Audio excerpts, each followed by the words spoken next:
Hello, hello. শুনতে পাচ্ছেন ma'am? ঠিক আছে ম্যাম। Okay ma'am. হুম, হুম, হুম।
Good evening, everybody.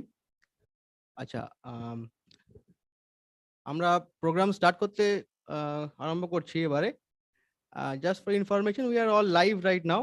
আমরা ইউটিউবে লাইভ আছি। তো we are going to be presented live in the PCRA website, Ministry of Petroleum and Natural Gas. আমি একটু ছোট ব্রিফ ইন্ট্রোডাকশন আগে দিয়ে দিই আমরা এখানে কেন এখানে এসেছি। As we are all aware যে 11th April থেকে 30th April, under guidance of PCRA, Ministry of Petroleum and Natural Gas, we are organizing one campaign. All oil and gas companies, IOC, BPC, GAIL, HPC, we are organizing oil and gas conservation campaign, where we are trying to spread the message about how to conserve petroleum resources and reduce the carbon footprint in the world, so that আমরা আমাদের পরবর্তী যারা আসবে generation, we can leave them a healthier place to live in. And regarding that, under guidance of PCRA, we have been given one advice, and we are extremely grateful to gentlemen and gentlewomen those who have come over here to participate in this seminar on clean and green energy. আমি আর সময় নষ্ট না করে we would like to start this seminar off. So firstly, I'd like to call upon stage Dr. Tushar Chakraborty. A big round of applause for sir, please. Dr. Chakraborty has been associated with CSIR, ICCB, and he is also associated with Academy of Science, Technology and Innovation, CSIR. He was previously done a lot of work with University of Texas, MD Anderson Cancer Center in Houston, USA. And the list goes on, and a huge amount of work that he has done, projects that he has accomplished at University of Texas, MD. And adding to that, he has huge number of publications attached to his name.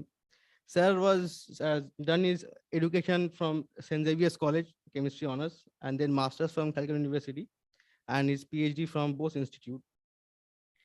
And he has got, and we are grateful to have him on the stage. And he has written many books, 12 chapters, and received many awards. To name a few, Professor Satya Sundar Burman Memorial Lecture Award that he has received, and a lot of other awards.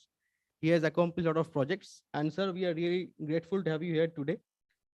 I would like to request Sri Jonta Bhomik sir to kindly felicitate sir with Uttorio and a sapling, please.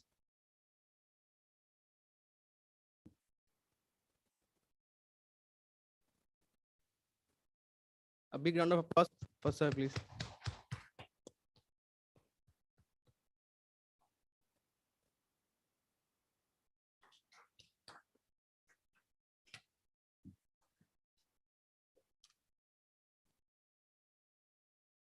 Now may I request Dr. Anita Chattopadhyay Gupta to kindly come up on the dais, please. Madam has done his is currently the principal of Deshbandhu College for Girls, and she was done her PhD from Lambert Academic Publishing House, Germany, which is published in both USA and UK. And she plays an active part with the Pollution Control Board for environmental impact assessment under Ministry of Environment and Forest. And to tell something about these eminent people is actually very less. Actually, whatever I speak is not justified to measure their caliber. So, without wasting any further time, I request Shrestha Madam to kindly come on the dais and felicitate ma'am with Utturyo and a sapling, please.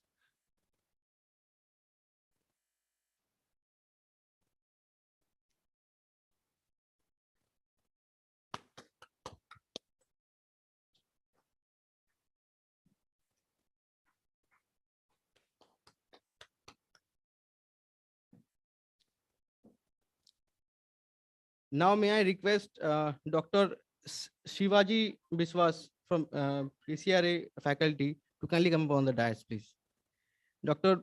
Biswas has done his graduation from Yadavpur University, and he has been associated with us with PCRA for a long period of time. And National Productivity Council he has been associated with.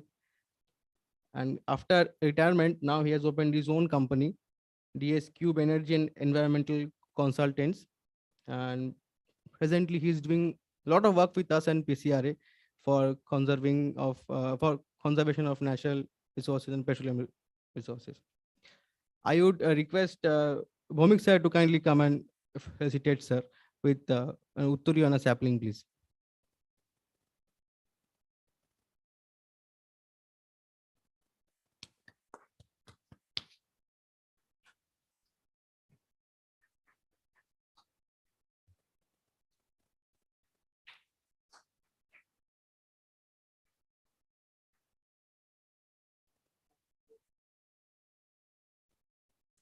Thank you, sir.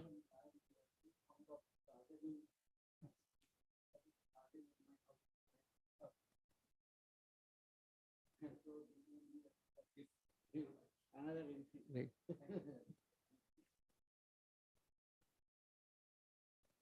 Now I'll like to kindly request Professor Dr. S.P. Gon Chaudhary sir to kindly come on the dais, please. Gon Chaudhary sir is an electrical engineer from JU, an international expert in the field of renewable energy. He has served the government of Tripura of and government of West Bengal, and his work in renewable energy is really commendable and has been recognized worldwide. I would now like to request Srimati Srestha Rai Chaudhary Madam to kindly come on the dais and felicitate sir with Utturi and a sapling, please.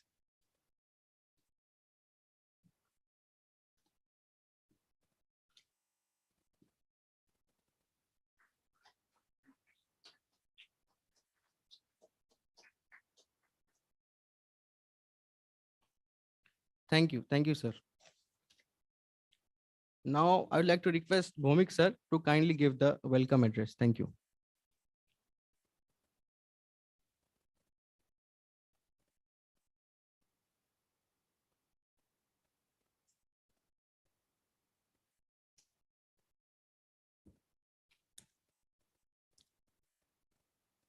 At the outset, I would like to thank our esteemed speakers who have, in spite of their busy schedule, has agreed to come and participate in today's seminar at a very short notice. And we are overwhelmed by their presence. And this is the first time from Indian Oil with the association of PCRA, we are conducting this program. And this program is being beamed live today as we see it in the PCRA portal. Everybody is seeing it. And as Bikram has already told, that today we are organizing this seminar under the banner of Saksham 2022, which is for spreading mass awareness about the need of oil and gas conservation. So today I welcome them all once again in this. We welcome our distinguished participants, the officials of IOC and PCRA, who in spite of their schedule, they have come and joining this seminar. Thank you, sir. Thank you.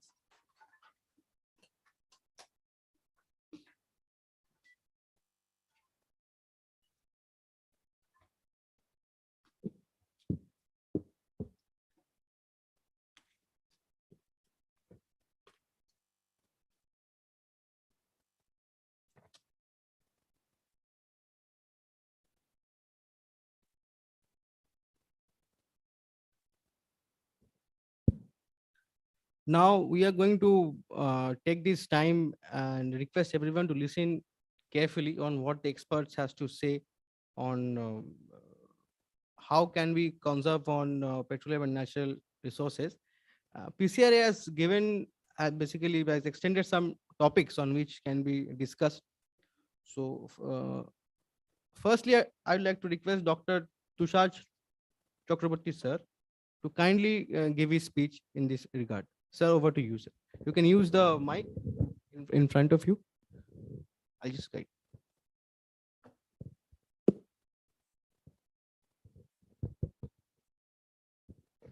Thank you. আপনি sir বসেও বলতে পারেন, অসুবিধা কিছু নেই। Okay. I have a presentation also. I'll briefly go through some of the slides, not all. I think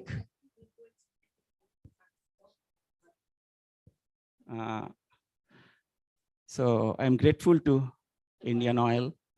Yeah, that is the one. Biofuel.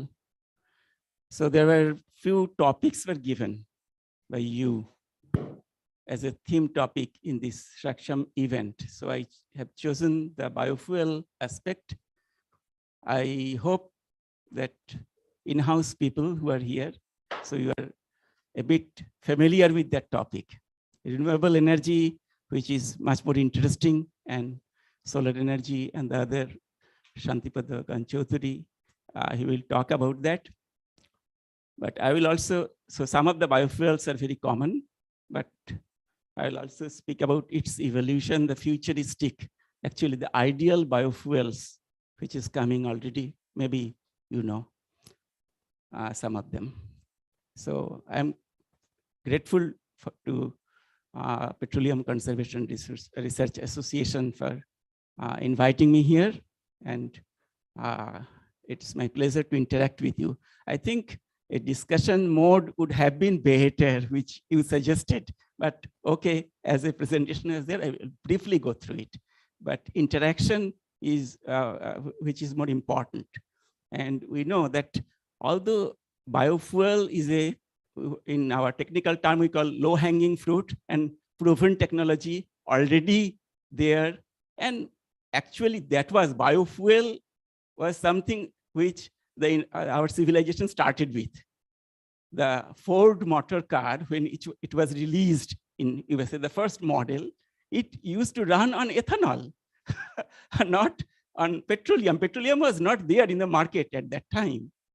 And the diesel engine, which ran more of its life. So if you, the whole span of diesel engine, if you see, so most of its life, it was run initially on the biodiesel.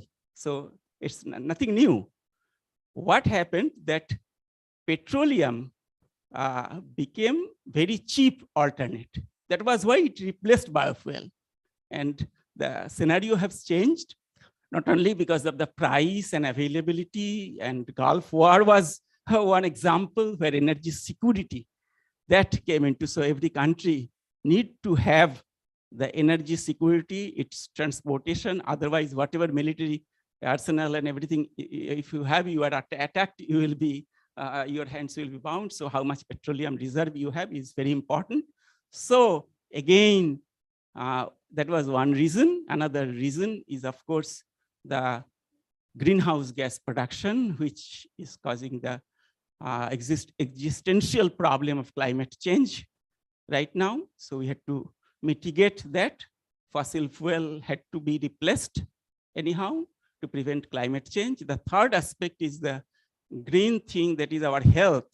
So if we, not only the price of the petroleum matters, the pollution it creates and its impact on our health, that is a huge indirect expenditure. And invisible enemy.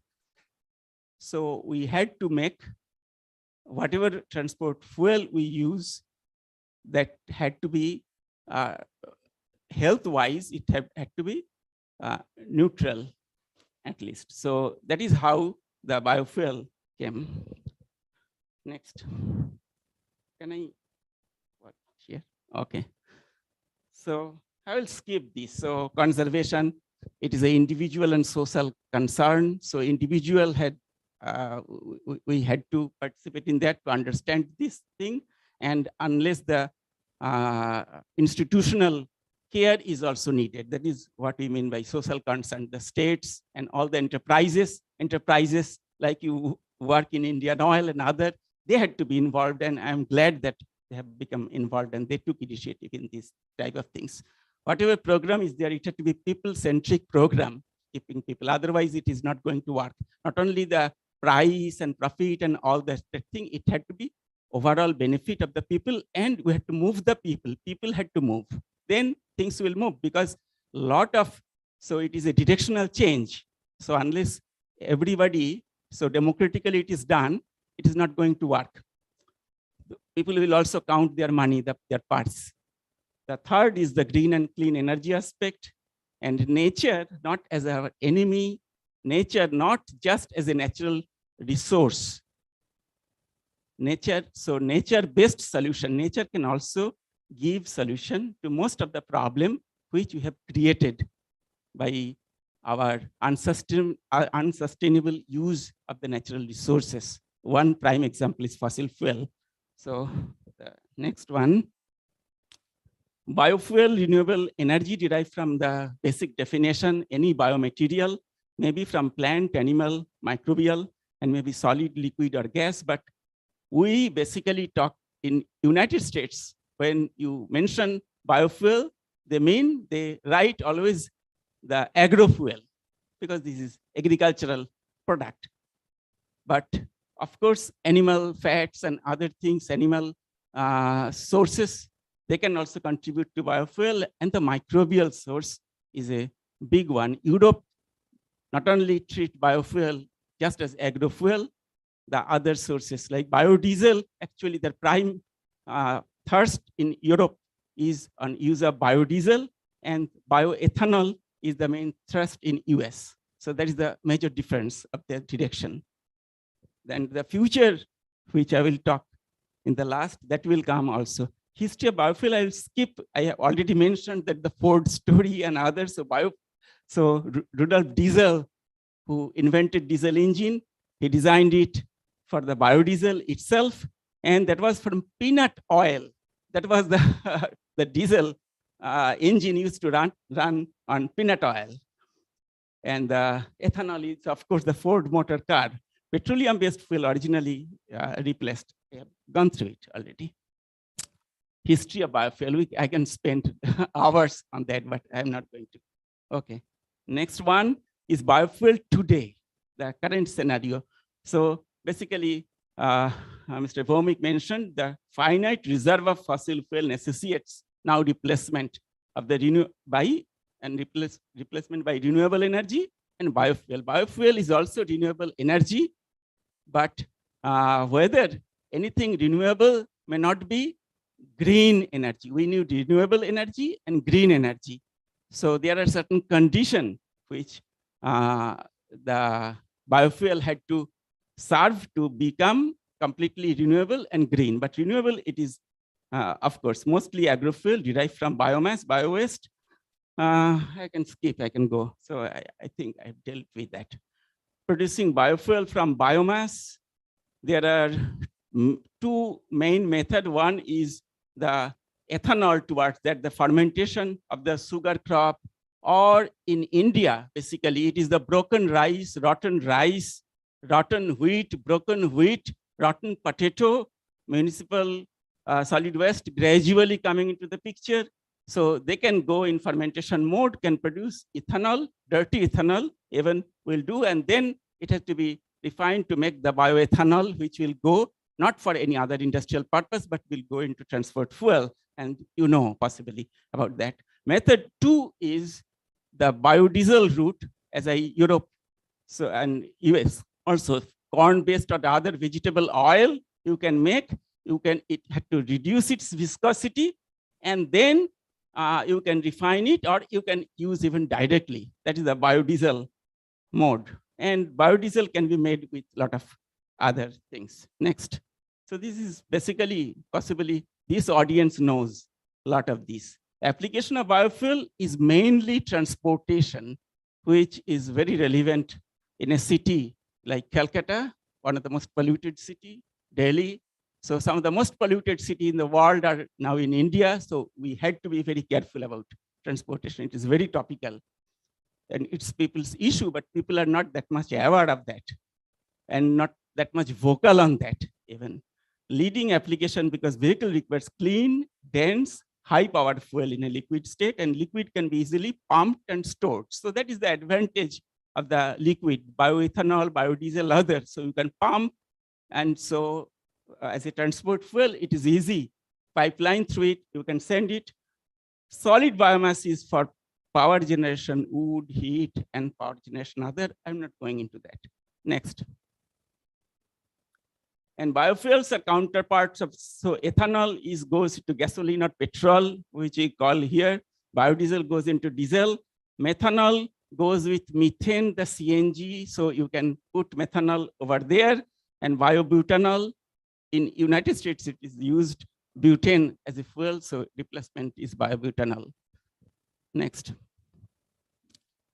So current trend, most gasoline and diesel fuel in North America, Europe are blended with biofuel. And I'll not take up the entire time on this presentation, because we need ultimately some discussion and some interaction with you. But right, so briefly, 87% in US and Brazil are the leader. Brazil, we never talk about this, and most people do not know. Brazil was the leader. So Brazil's science and technology development was almost like India. But what happened, that sugarcane price, so they used to put their economy dependent on sugarcane, sugar producing. But the sugar price went down and down. So they thought it is an exploitation of them. So what they started doing, so they stopped their nuclear program. They stopped their space program. But initially, Brazil also a space program, nuclear program, and all those programs. But they stopped, and they channeled everything to make the sugar, make ethanol, and run car with that. Then they can get rid of the foreign exchange, which is so precious. So, but India never took notice of the pathway that Brazil took, that they put the number one importance on bioethanol. And that was why whatever the engine, car engine, transport engine had to be modified to run with blended and ultimately just with ethanol, everything they had to reinvent in the current model Brazil. And Brazil did that. So if you go through that, so Brazil is an example, but we never talk about that example. Our scientists mostly do not know what that, but we should take a lesson from Brazil. And so, but ultimately US also went into that biofuel, because US is surplus in corn and other crops. So excess, so with the price, to keep the price up, they purposefully put, not on any compulsion, but to make the world crop price, corn price high, they put a lot of it into biodiesel, purposefully USDA, as a strategic importance and for profiteering in an indirect way. Because United States is gradually becoming, so initially it was not food, they do not keep as an ordinary commodity. They were not into the commodity business with food, but they are gradually going with a very well-designed, well-planned purpose. That was why in 2008 and 9, they put a lot of subsidy to put corn into this ethanol and the biodiesel that. So they put a lot of, and that was when the prices of the food grain worldwide increased, because lot of it was put into that. Biofuel became a kind of a dirty term because that created hunger because of the policy that was basically United States, USDA, its policy created it. We never discuss also that kind of, we never discuss Brazil, we never discuss that what are the strategic plans, what are national plan and how things happen in the real world. So I put you some of the glimpses, you can do your own research and you can find it out. But it is, you have to really dig into it to go into the real purpose. So right now, 22 billion gallons of fuel, ethanol are produced each year, and diesel is also. So 87% of those comes from US and Brazil, but from two different angles. For Brazil, it was not for profit. So it was for their energy security and national in one way, United States in another way. So India, we have, so which way we will go? So that's, we had to decide. Okay. Concern about global price of food have resulted in many nations revising plan for biofuel production also. So that is something interesting. So next.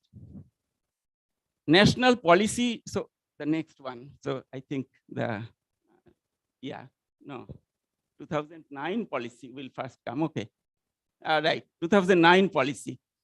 That was the first time biofuel, national biofuel policy came in India. 2009, almost it is bad timing because at that time, because of the US and food, soaring food price, it was not a suitable time to put a national policy on biofuel because food prices were going up. But whatever in that, that was the first time we took a national policy, and first and second and third generation biofuels were defined, first generation bioethanol, biodiesel, and some advanced biofuel. They were for the research. I will come into that later. The second generation is ethanol, not bioethanol, any. So from the waste materials, from cellulose, from wood, you can digest, and high pressure, high temperature, you can first digest and then you can put it, you can ferment it. Any, even wood, you can make ethanol from wood by that process. So that is the second generation, third generation bio-CNG, etc. So the raw material, sugarcane, broken and rotten rice, I mentioned, wheat, potato, sugar beet, sorghum. Sugar beet, sorghum, these were mimicking the China because China puts mostly the sorghum and sugar beet into it. In India, it has not worked. And our broken rice and these are broken wheat, these are also we are exporting right now for others to make. We make less than 10% of them for our bioethanol production, but mostly we ship it to other countries, mostly to China. Okay, the benefits are important foreign exchange, what Mr. Vomik mentioned in the beginning, cleaner environment and health benefit I mentioned briefly, that is another aspect. So a lot of our health problem, our, so the national mode, so long term, if we consider that comes from it. So, and municipal solid waste management, that lot of that waste, urban waste now had to go through, when we segregate it, the green waste, others, so that can go for this production.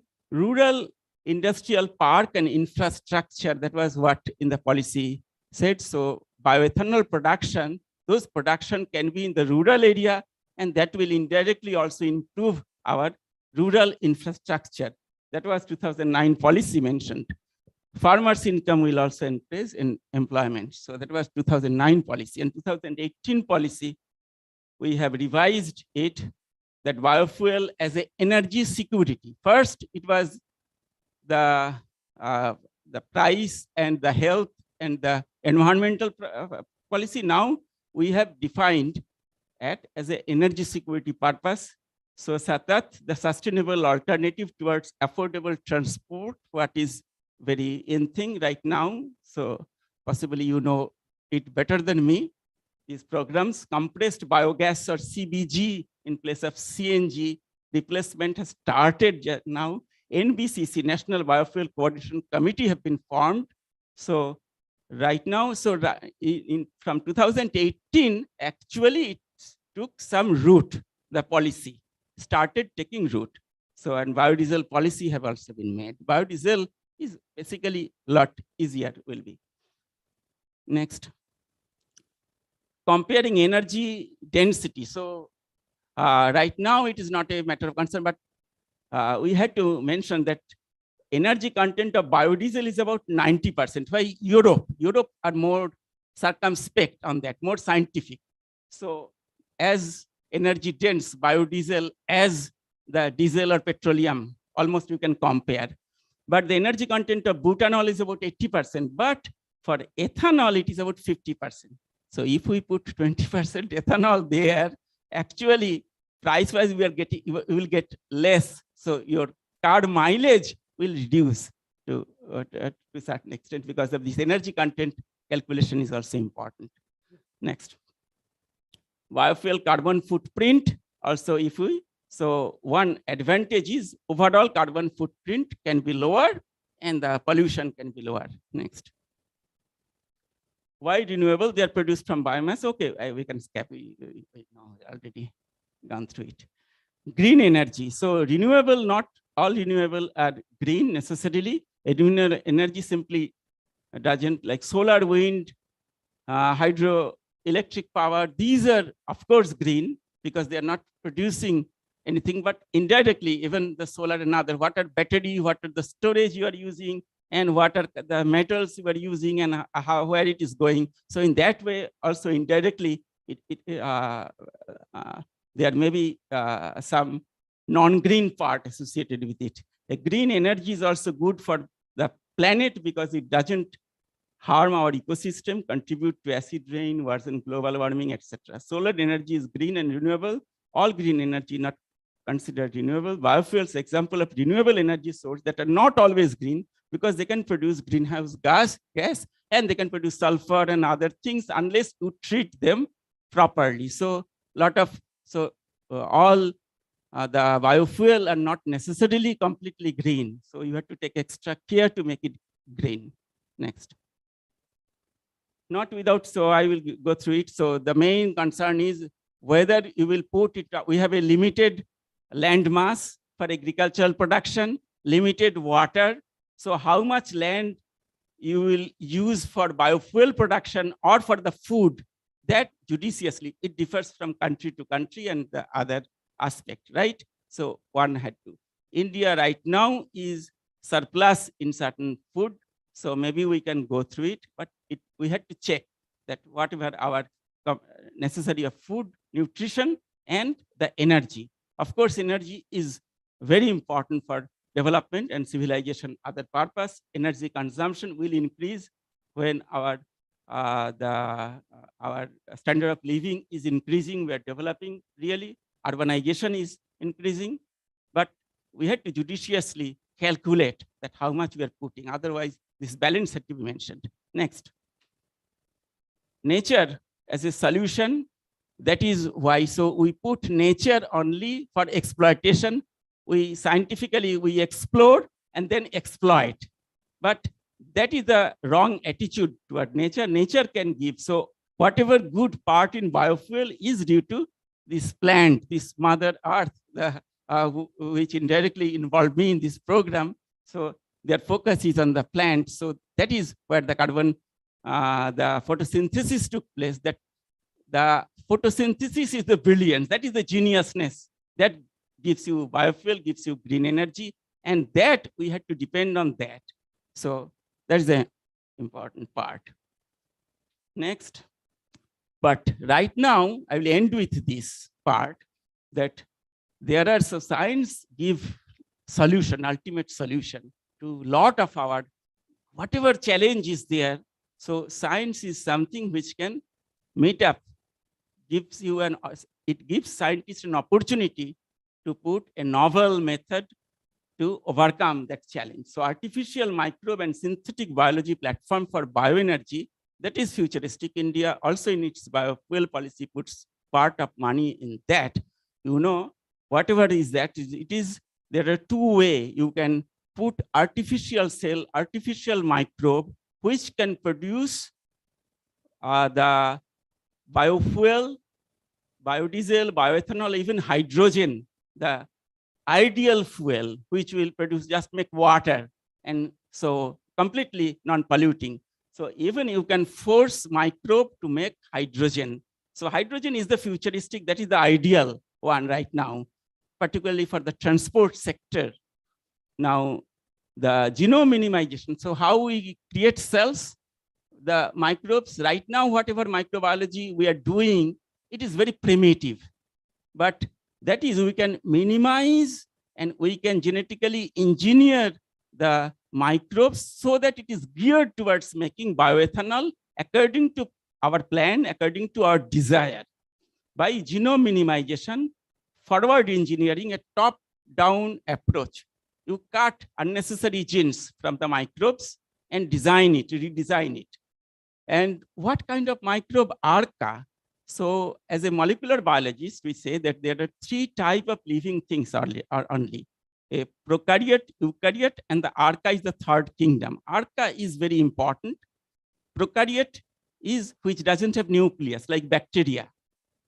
And all other, from fungus, yeast to man or plant, everything have nucleus. So these we call eukaryote, true nucleus they have. ARCA don't have nucleus, but its gene regulation is partly like prokaryote, partly eukaryote. And the ARCA is interesting in the sense that it can, some of them are methanogenic, can produce methane. Some can even tolerate high temperature, 180 degrees centigrade. They can tolerate, they thrive on that temperature. They can thrive on strong acidic condition. So hydrothermal vent, where concentrated sulfuric acid, 180 degree temperature, they will thrive, they will grow under that. So ideal for bioreaction, ideal for industrial exploitation. So the ARCA is basically the base on which we are ideal biofuel making factory, we can convert them. So that is what is going. And the genome editing is the thing through which these artificial cells, artificial microbes are being created. Basically, genome sequencing project by Craig Venter, one of the major players who privately did that and did with less money and less time than US government, and the whole international collaboration, he failed because he carefully, very creative way, he solved the problem. And who funded Craig Venter? That was ExxonMobil. But why ExxonMobil funded him? Because this futuristic, so they already planned that they will make this technology so that artificial cells and the future energy lies into this type of artificial microbial organism.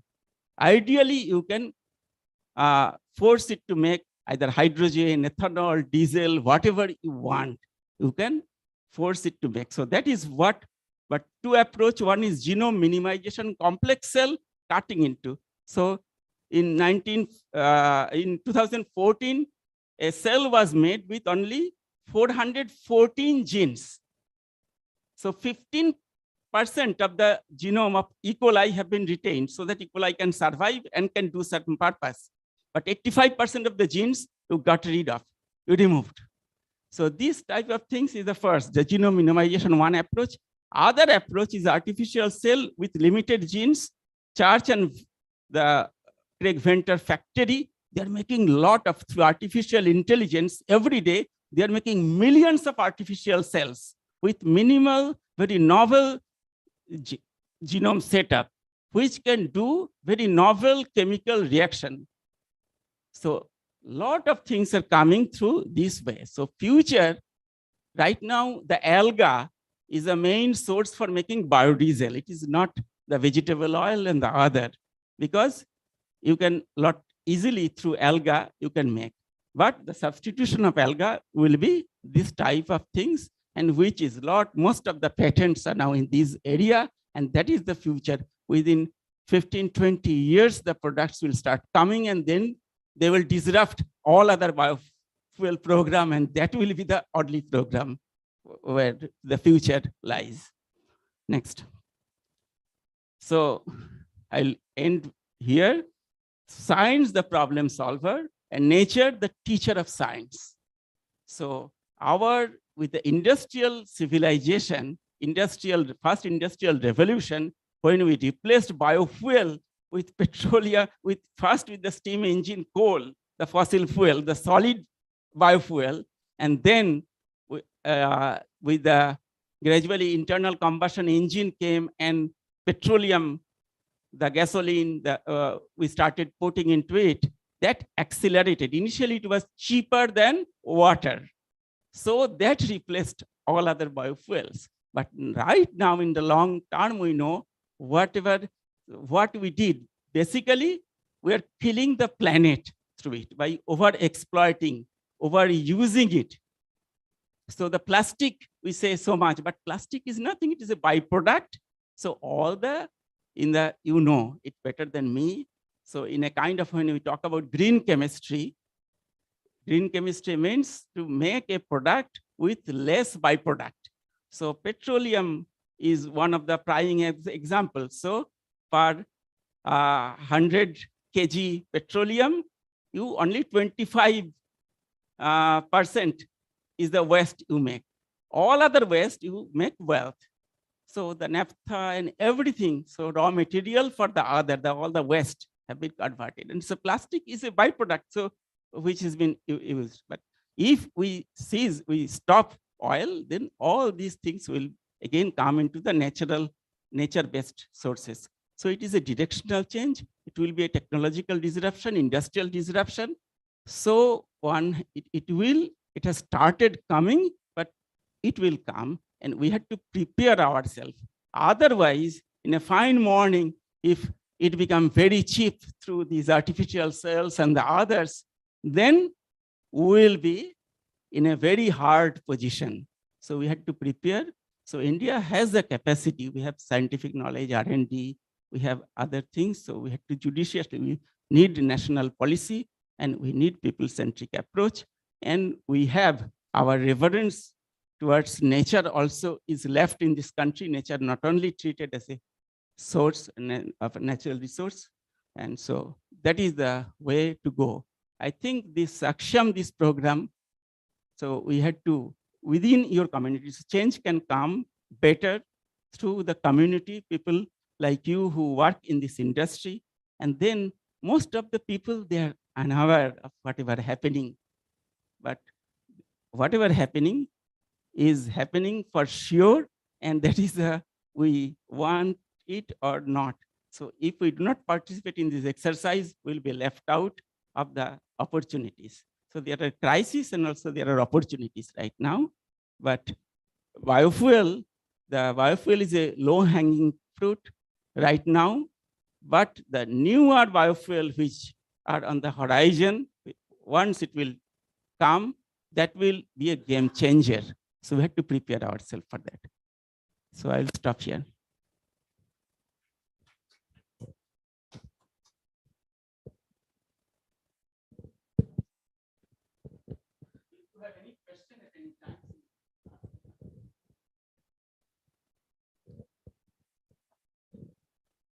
Thank you, sir. It was really insightful to know about biofuels, the current trends, and what is awaiting us in the future. And a big round of applause for sir, please, once again, for giving us his valuable time here. Moving forward, I would like to request Dr. Anita Chattopadhyay Gupta to kindly come up and give us her views on the topics that are relevant here today. Thank you, madam.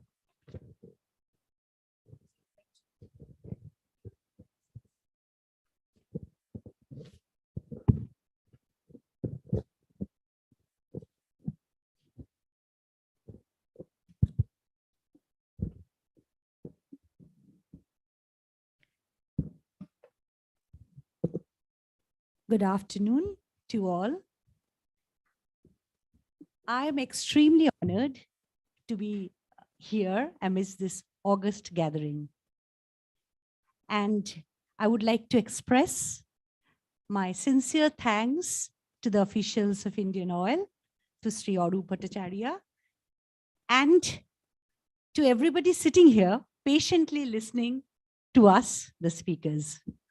Thank you for giving your time, and thank you for inviting me to be here, and here I am on the dais. I have been introduced as a principal, but I would like to say that basically I am an environmental economist. And I will share some ideas, some thoughts with you. So it will be a deliberation. I will have no presentation, PowerPoint presentation. I was said that basically it would be a discussion, which I would be very glad to do with you. So when I was thinking about the topic, being an environmental economist, I myself gave my small little talk, my thoughts that I'm going to share with you, a title. The title being, Why Green and Clean Energy is Finally Making Economic Sense. Being an economist, you know, I talk about economics. So renewable energy experts have long hoped, I will say, that solar and wind power actually would one day become very important, very crucial for generating very cheap electricity. I think the time has come right now. The path that renewables are traveling right now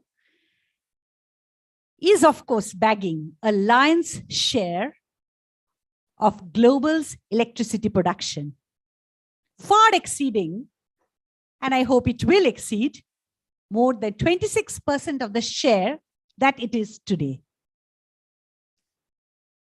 So I thought, why not talk about crossing the threshold? We are at the threshold, we are moving on, and talk about, especially for developing economies, and talk about the new challenges that come up as the world is transiting, is moving into a renewable future. Now, economics is all about prices. So experts had predicted that prices will fall, yes. But what has been the game changer is that prices have fallen, prices of energy that has been brought about by renewables, let it be electricity, has fallen at a much declining rate than what the experts had predicted. Every year during the last decades, if you look at the data, you will find that electricity from solar and wind is much more cheaper than that which is produced by setting up new nuclear or coal power plants. So that is a question we need to think. Somebody might come up and say, the older existing coal power plants, which have already sunk capital investment, produces electricity that is cheaper.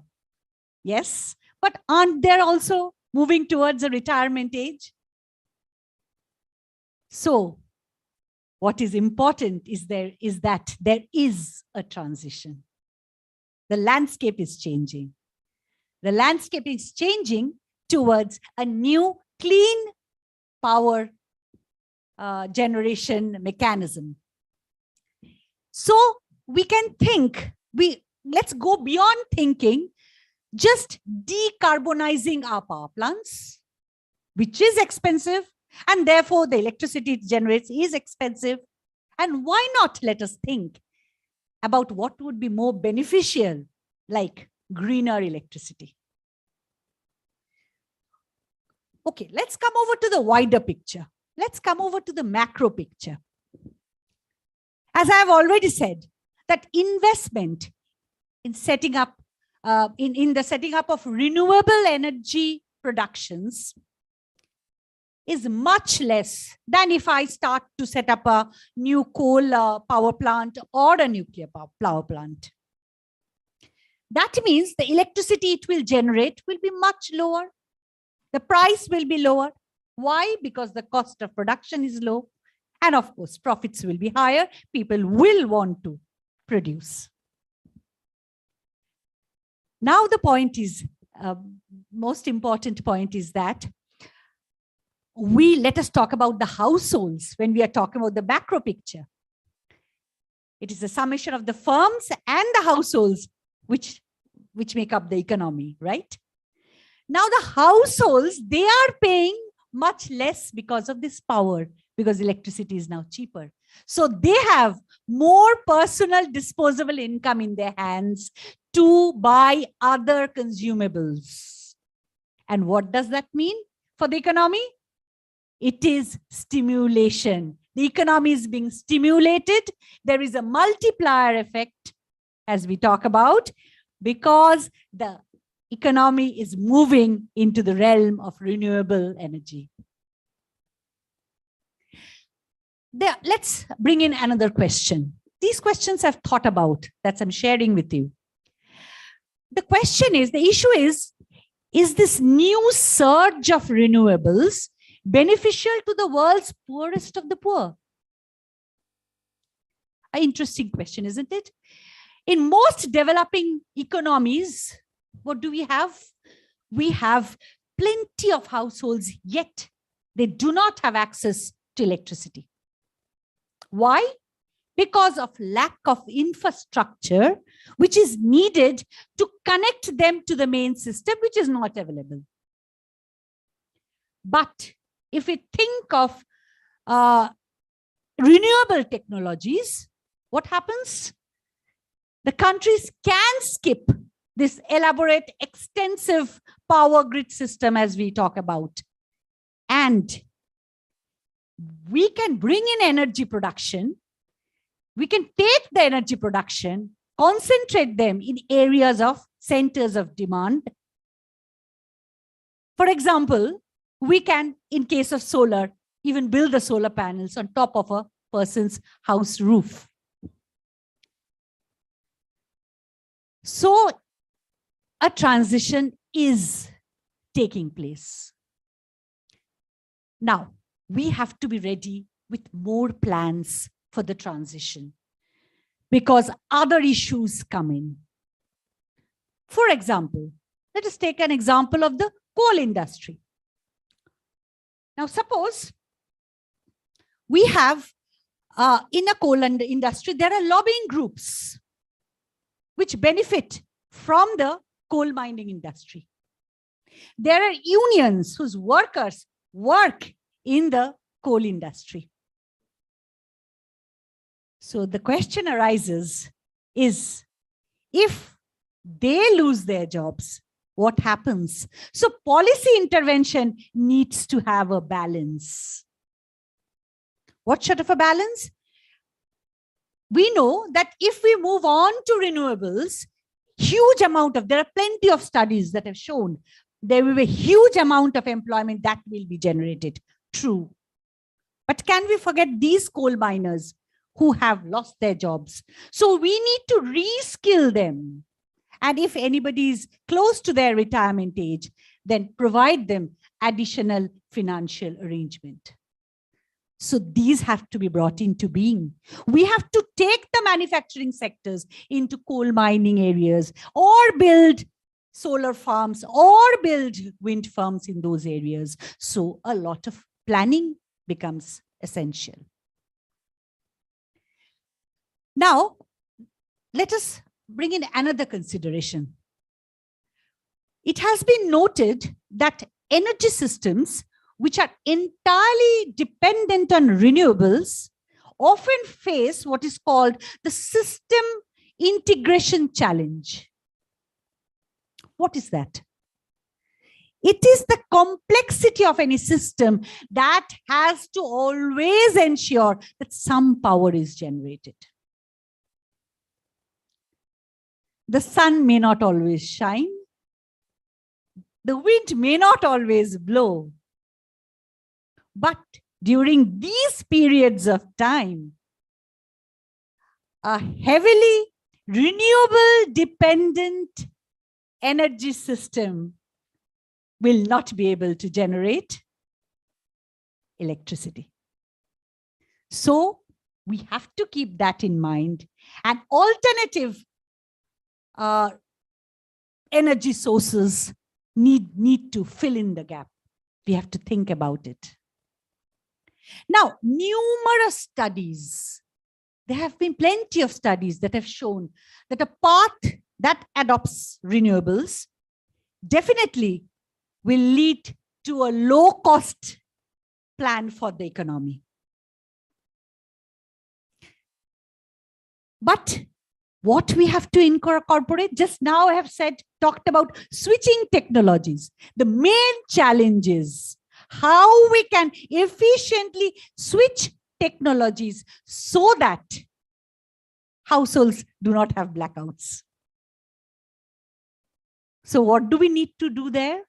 We have to be certain about the where and when there is sunny weather or windy weather. We have to learn how to predict the future. And of course, we need to know what are the changes over time that might take place, especially in the context of climate change that is occurring right now. So the questions are new and quite different from what we have been asking so long. Of course, this challenge only comes up in those economies where the solar and wind power contributes more than 20%, of course. Where they have taken a very strong step towards renewables, these challenges come over. Another question that has come to my mind is that how far this clean energy that we are talking about will lead to environmental benefits. We all talk about reducing carbon emissions, but has it to be only kept for the power sector? Suppose there is the transport sector.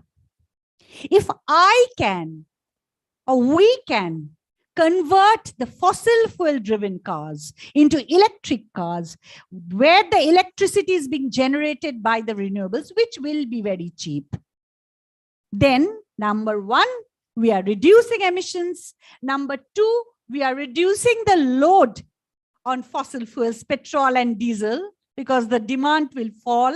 And of course, we are reducing emissions because there won't be any demand for petrol and diesels. Then, of course, we also will have less emissions in the fossil fuel producing industry. So, the renewables are here to stay.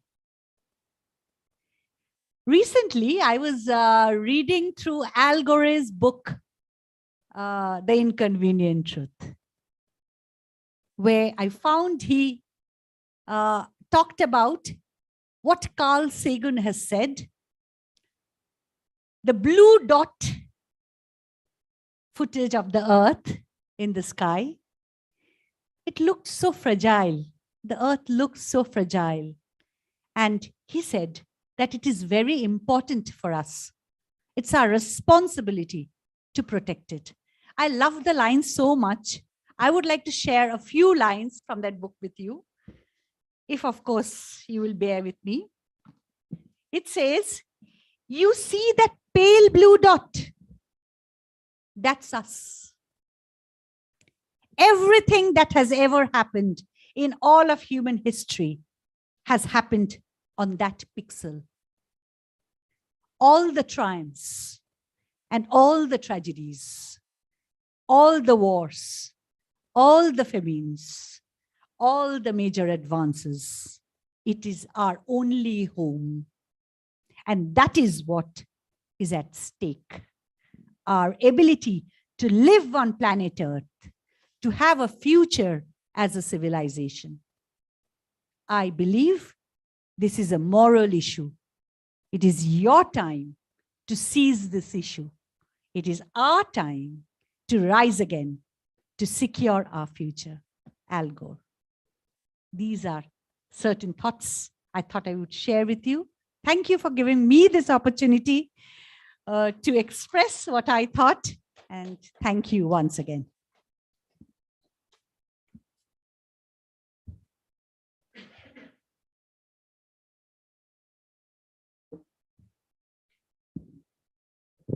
Thank you, ma'am, for letting us know about the economics of green energy and how far and how can we make it more sustainable. We'll continue with we have two more eminent speakers over here, but before that, I would like to request you to kindly break for tea. Tea is served outside. We should not take more than 5 minutes, and after that, we'll start the next session. Thank you. Thank you so much.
For the next session, I would like to request Dr. S.P. Gon Chaudhary sir to kindly take over the dais and give us his views on clean and green energy. Thank you.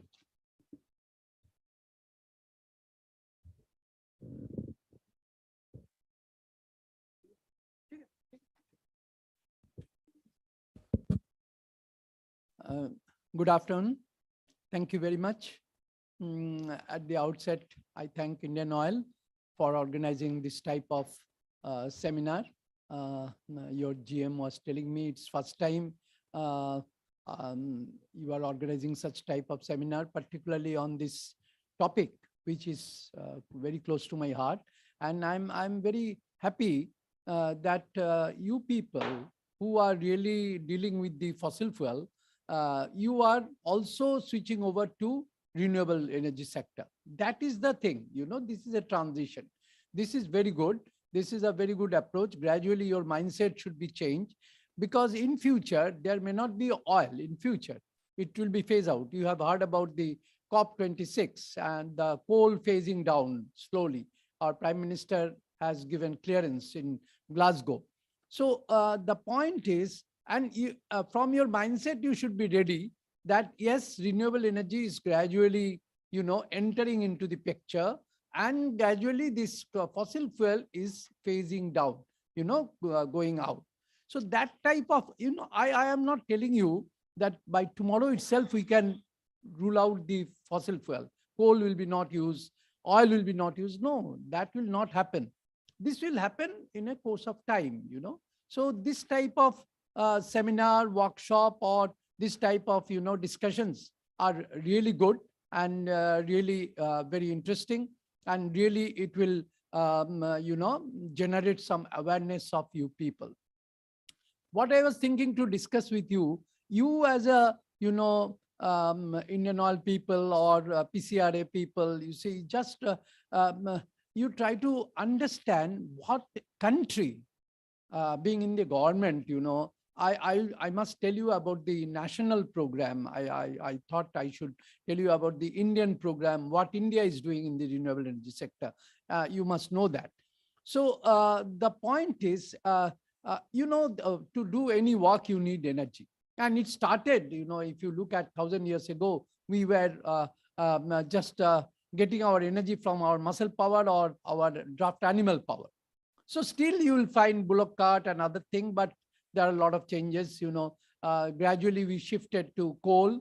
Coal was, once upon a time, coal was taken as that is the history of the energy, the story of energy.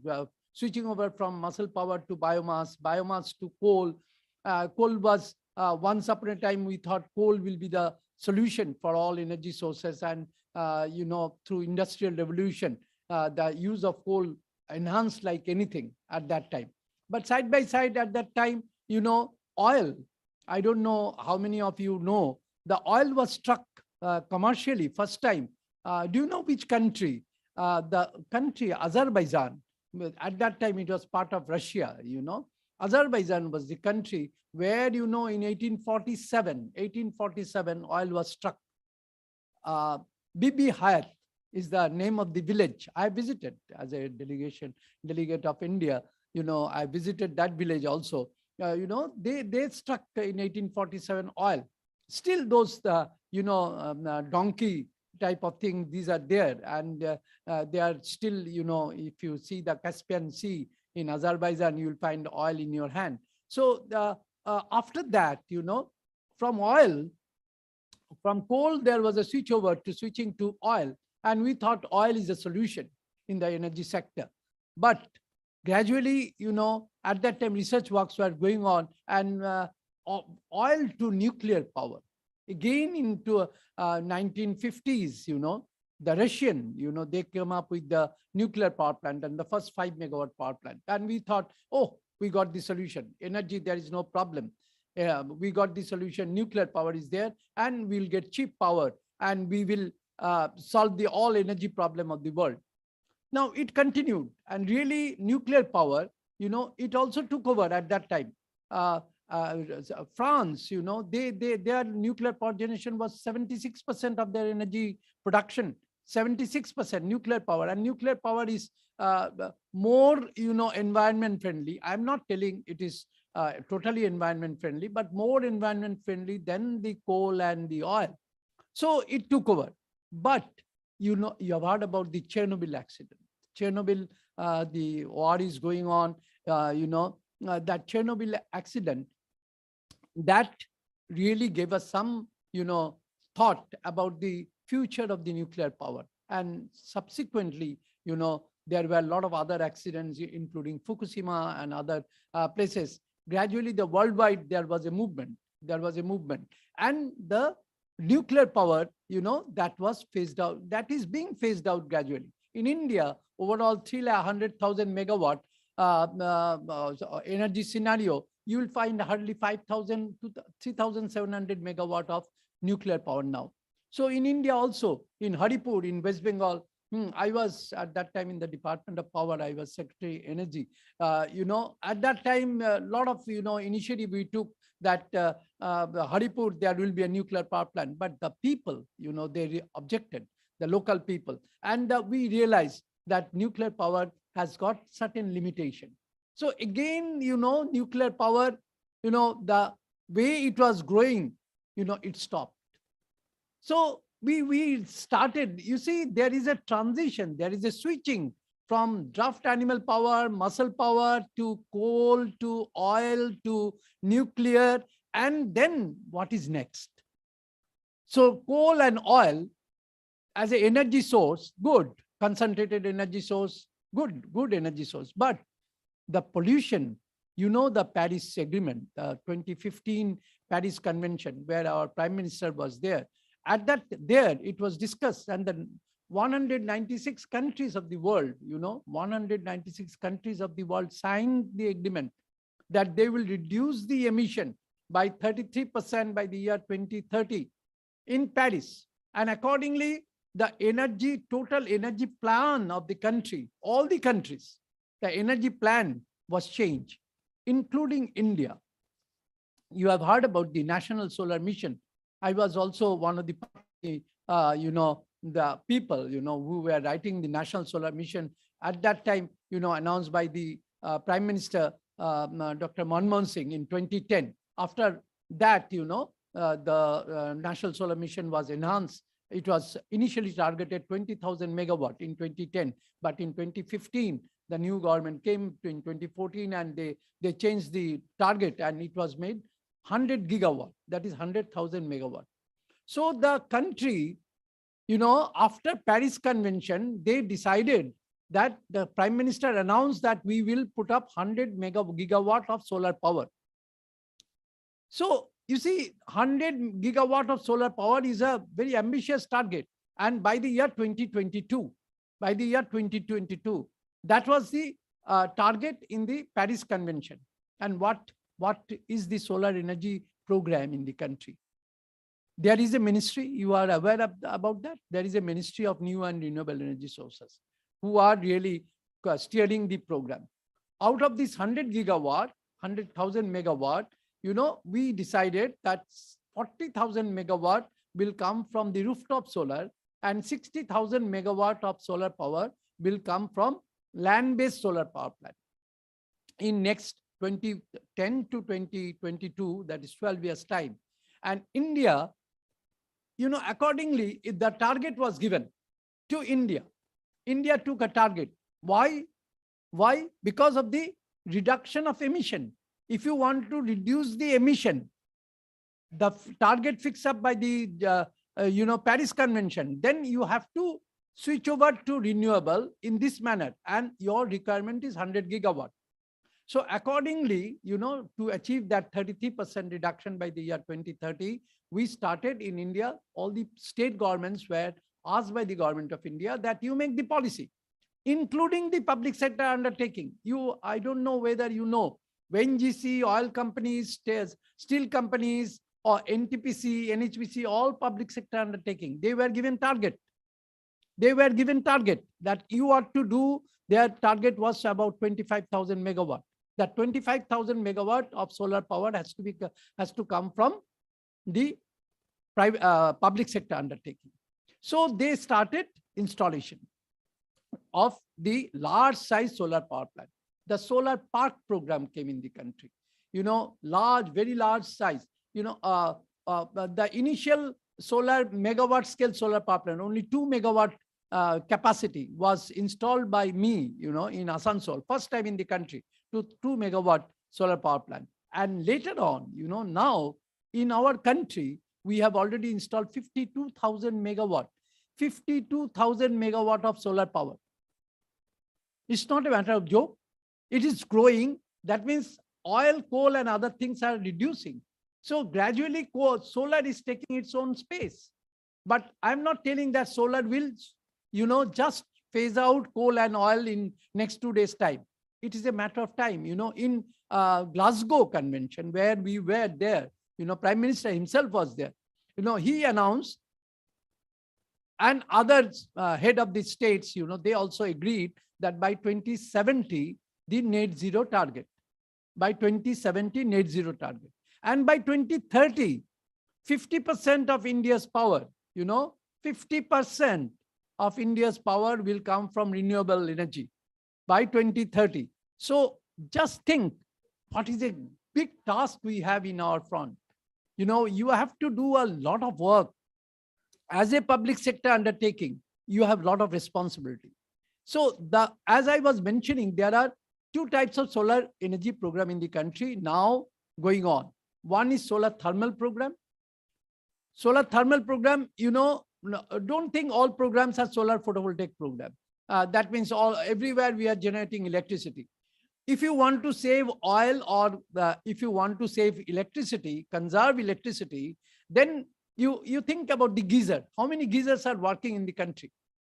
So entire this geyser can be replaced by solar water heating system. And in Calcutta itself, there are more than 5,000 solar water heating systems. We are not aware. We are not aware. Every winter, people are putting up solar water heating system, and it saves electricity like anything. One geyser is equivalent to 2 kilowatt of electricity. Your electricity bill goes up. So you can put up a solar water heater, 100 liters per day. The cost is about 17 to 18,000 rupee. Only 17 to 18,000 rupee, and you will get service of hot water. 365 days hot water, you will be getting. Only your payment is 18,000 rupee. It will require only 10 square feet area in your roof. So the solar water heater is a very good idea. You can conserve electricity. The PCRA is here. They can also promote. So the Indian Oil is here. They can also think that solar water heater is a good way to conserve electricity. So this is called a solar thermal system. It is not, the solar photovoltaic route. Photovoltaic route is a different route. So solar thermal program in India is a program under which the solar water heater, solar cookers, and small scale solar, steam, processing industry, solar steam, we are producing from the solar thermal system. So it is a route through which we are harnessing solar energy and really helping the domestic sector, the industrial sector, and the commercial sector. So this is one. And Becquerel, you have heard about name of Becquerel, he invented in 1839, he invented the solar, that if light falls on a semiconductor material, then electricity is generated in the external circuit. That he first discovered, but it was never used, long back, 150, 160 years back, it was first time the Russian, when they sent this space satellite, spacecraft, in spacecraft, from where do you get electricity? So first time the application of Becquerel, discovery, first time in 1955, when we send the, Vanguard in the space, there we put up solar panels, and that was the first use of solar panel. You must know that. First use of solar panel. As I mentioned, the first oil was struck in Azerbaijan, Baku, is the capital in Baku area, that Bibi Hayat area. First oil was struck. Similarly, first time solar energy was really applied in space craft, not spacecraft, in the, as I have mentioned, that Sputnik and the satellite, that solar energy was utilized.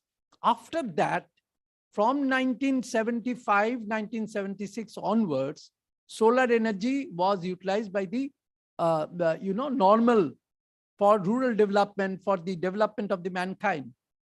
In India, we started solar energy program in 1980s. First time, at that time, in 80s, only India has got how many villages, Anybody, any idea? India has got about 6 lakhs villages, 6 lakh villages. In 1980s, only 1 lakh villages, they had electricity at that time. So 5 lakh villages, the government of India was thinking how to provide them at least light. They were all using kerosene lamp and other things. So at that time, the solar energy program was launched. At that time, it was mentioned here that storage, battery and other thing, that the concept has changed now. Now there is no battery in the solar system. Now the concept is, different, totally different. It is a grid connected system now. Grid is the backup. So at that time, in 80s, in 90s, the off-grid system, which we call, that off-grid systems were used in different parts of the country. In Sundarban, I can remember in 90s, I gave about 5 lakh solar home lighting system. 5 lakhs, about 20 lakh people they use. Now also in Sundarban area, if you go, you'll find they are using solar lights because they don't have electricity everywhere. Even now, electricity, it is very difficult to take electricity in different islands of Sundarban. So that was the off-grid story. At that time, battery-based solar systems were there. Now, no battery-based solar system. Now you just plug and play, in your home, you just apply and you just put up in your roof a solar panel and take a wire through a small inverter. You just plug in. Your electricity bill from 2,000 rupee, it will come down to 500 rupee or 400 rupee. I was very happy. Someone was telling me that she has installed the solar home lighting rooftop system 1.5 years ago, and that is working still, working fine. So now there is a program called rooftop solar program, and there is a regulation. The electricity board, the state distribution company or CSC, they have to give you meter, and you can put up solar rooftop system. You need only 100 square feet area for installation of a 1 kilowatt system. 1 kilowatt system costs about 40,000 rupee. The cost has come down. Initially, it was 1,50,000 rupee. Now it is only 40,000 rupee. So the entire, if you calculate we were assessing the potential of Calcutta city of solar rooftop, 450 megawatt of rooftop solar system can be installed in Calcutta city itself. And do you know what is the demand of Calcutta city during peak hours? According to CSC, it is only 2,000 megawatt. That means almost 30% of Calcutta's power can come from rooftop solar. So this is the very big, potential where you can all play. You can all play. Why I am telling? You see, the point is the emission, the protection of the Mother Earth, the global warming, everywhere you are to play a major role. We are all, playing a major role. You have responsibility to reduce emission. Do you have responsibility to reduce emission? What you are keeping for the next generation? I can tell myself that yes, I have put up a rooftop solar system. I have reduced the emission like this thing. And at the same time, not only environmental contribution, at the same time, I am also contributing to the society in a big way, and commercially also I am benefited. My electricity bill will come down to 1/3 or 1/4. That is also a big gain, big benefit for me. So this is the way how solar energy program government of India is thinking. In one way, they are giving you benefit, they are giving you subsidy also, they are encouraging you through giving connectivity. You can connect with your own meter. At the same time, if you put up a rooftop solar power plant, your air conditioner load will be reduced.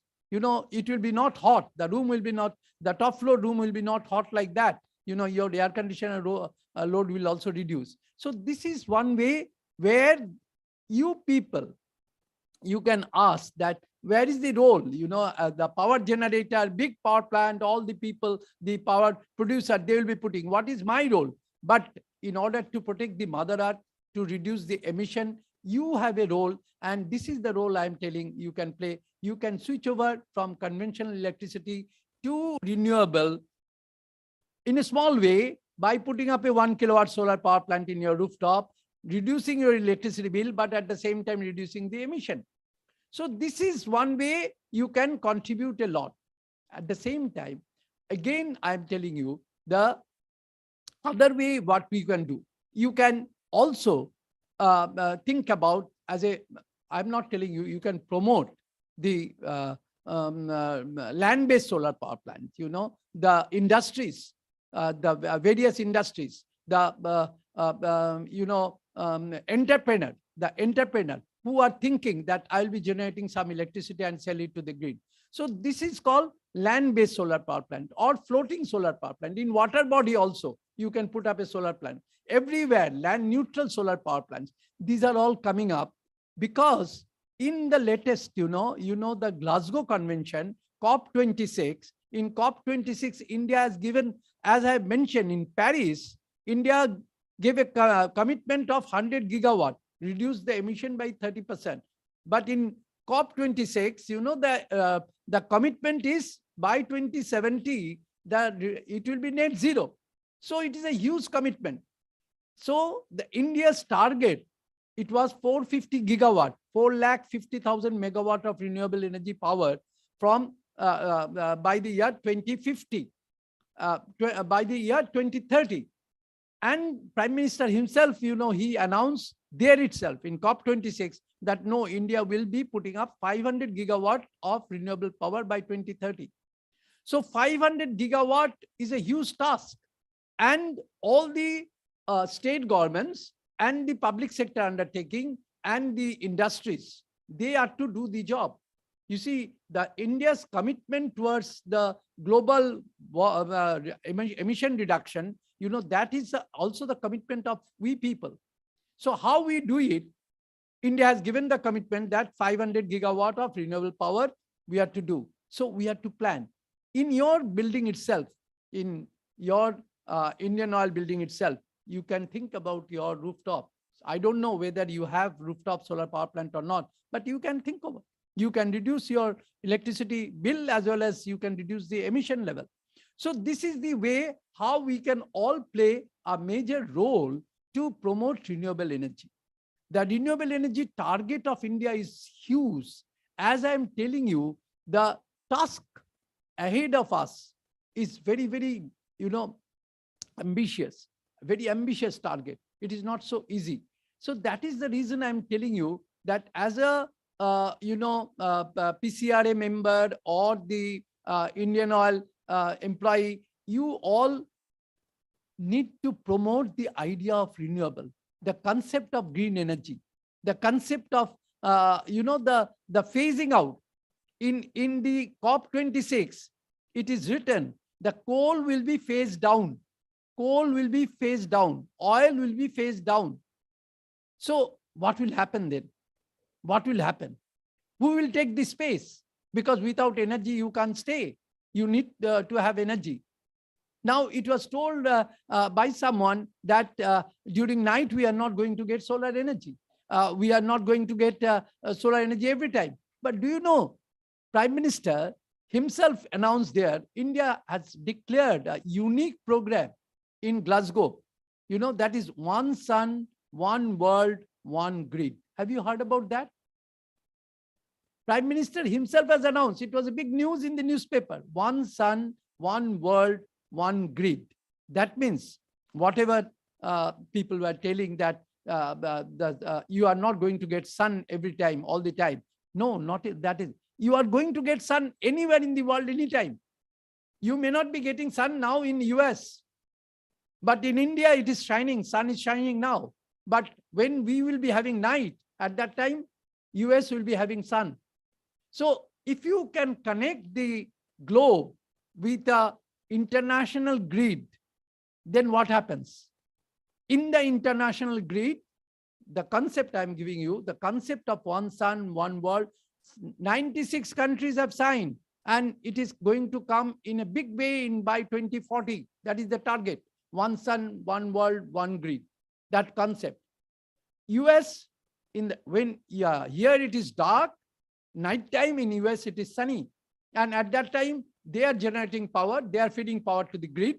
And when in India it is shining, like now, US it is dark, India will be feeding the international grid.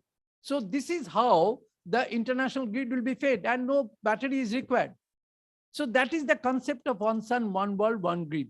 And if that comes, the world, the energy scenario will totally change. The regional concept, regional grid, and the power station, very large size, maybe 1,000 gigawatt, 1,000 of megawatts of power plants will be coming on in Sahara, in different desert areas, and which all will be connected. So these are all dreams, and you have to think. Artificial moon, you may not be required any street lights. You can have an artificial moon. Chinese, they are doing research activities on artificial moon. And that moon will be giving you light during night and light during nighttime. And you don't need any street lights. So these are all coming up in a very big way. Solar is the future. Solar, really, it is going to solve the future problem of energy. Maybe, a lot of research activities we have to do, we are thinking, but you should have a vision. You should have a vision. In order to protect the Mother Earth, we must switch over to clean energy. From where we are getting clean energy? Somebody is telling hydrogen. Hydrogen has its limitation. Somebody is telling maybe fuel cells and other thing. But the most popular, convenient form of energy is solar, which is very close to the people. Every time, every day, they are enjoying solar energy. So what is my idea? I'm not going to tell you anything technical. Only I'm going to give you some idea, some concept, and you think about solar. Think about innovation. Think about new ideas. How solar energy can be utilized in a better way. You don't think you need to be a scientist. You need not to be a scientist. You can just think about the solar energy, how in a slum area I can give a solar light to the slum. If you go to various tea stalls now, you'll see a small solar panel they are keeping, and they are putting, they are having their light from solar. 10 years back, we never thought about all these things. People are now, it is a people's program. So what is my idea? That the Indian Oil, you have started, I congratulate you, you have started thinking about solar, and I'm sure in future, solar will come in a big way, and you also contribute in the solar energy sector, whatever limited way. But I do believe everybody can contribute. You can also contribute by, as I have mentioned, if you put up a 1 kilowatt solar power plant in your house, that is a big contribution, rooftop solar power plant. Or if you put up a solar water heating system in your house during winter days, instead of geyser, that is a big contribution. So in this way, you are to think, and you are to tell your higher ups. If you are working on the junior level, you are to tell the senior officers that what is sustainable energy, and why Indian Oil will also go for renewable energy sources in their different activities. That also you are to tell. So that mindset is to be changed. And we are to think about the future generation. We need to keep a really, livable world for the future generation. And solar energy is the answer. So I'm not taking any more time. I'm just telling you that I'm very happy that India government, particularly Government of India, has a major scheme. If you go through the website of Government of India, MNRE, you will find major scheme. The irrigation sector, the farmers, they have a Kusum scheme of Prime Minister. The farmers, they can irrigate their land by solar energy, and they can also generate electricity, and they can sell it into the grid. So it is a twin objective program. One, irrigation in their field. At the same time, you don't need any irrigation during monsoon. At that time, you can sell your surplus power to the grid. The farmers can earn money. So these are all very innovative programs, projects are there in the country. You need to know that country has a big program, and we have a role to contribute in that sector. So my idea is what is my submission to you. You go through the website of MNRE, Ministry of New and Renewable Energy Sources, see what are the programs, and try to contribute in this sector. You must remember that future lies with solar, And if we really want to protect our Mother Earth, if we really want to keep a livable world for the future generation, green world for the future generation, we must gradually, not in one day, gradually switch over to solar and other renewable energy sources, clean energy sources, so that, we can really keep our commitment. India can keep her commitment to the globe that yes, we will reduce our emission level by 50%. We will be using renewable energy by the year 2030, and by the year 2047, that is 100 years of our independence, by that time, 75% of our energy source will come from solar. So thank you very much for giving me opportunity. And I'm sure you will be thinking about solar energy or other renewable energy in future. And it is the beginning. I'm sure in future, Indian Oil will do a great job in this sector. And we welcome you to come in our community and join with us, though you are in the fossil fuel sector. But I'm sure gradually you will change your mind and you will also join in this clean energy sector and you will contribute. Thank you very much. Thank you.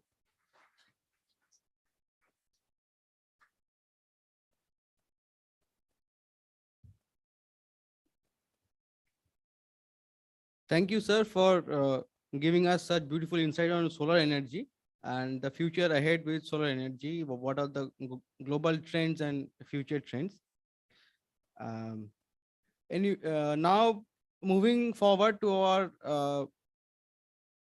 towards the end of our presentation, we have one more eminent speaker with us who can share his views on clean and green energy.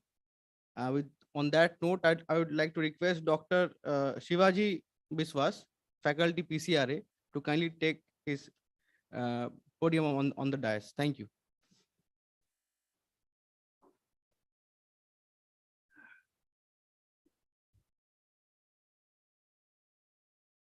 First of all, I would like to give I thank Indian Oil authorities for giving me an opportunity to speak in the August gathering of the engineers and various economists and this type of knowledgeable person about about our the Saksham project.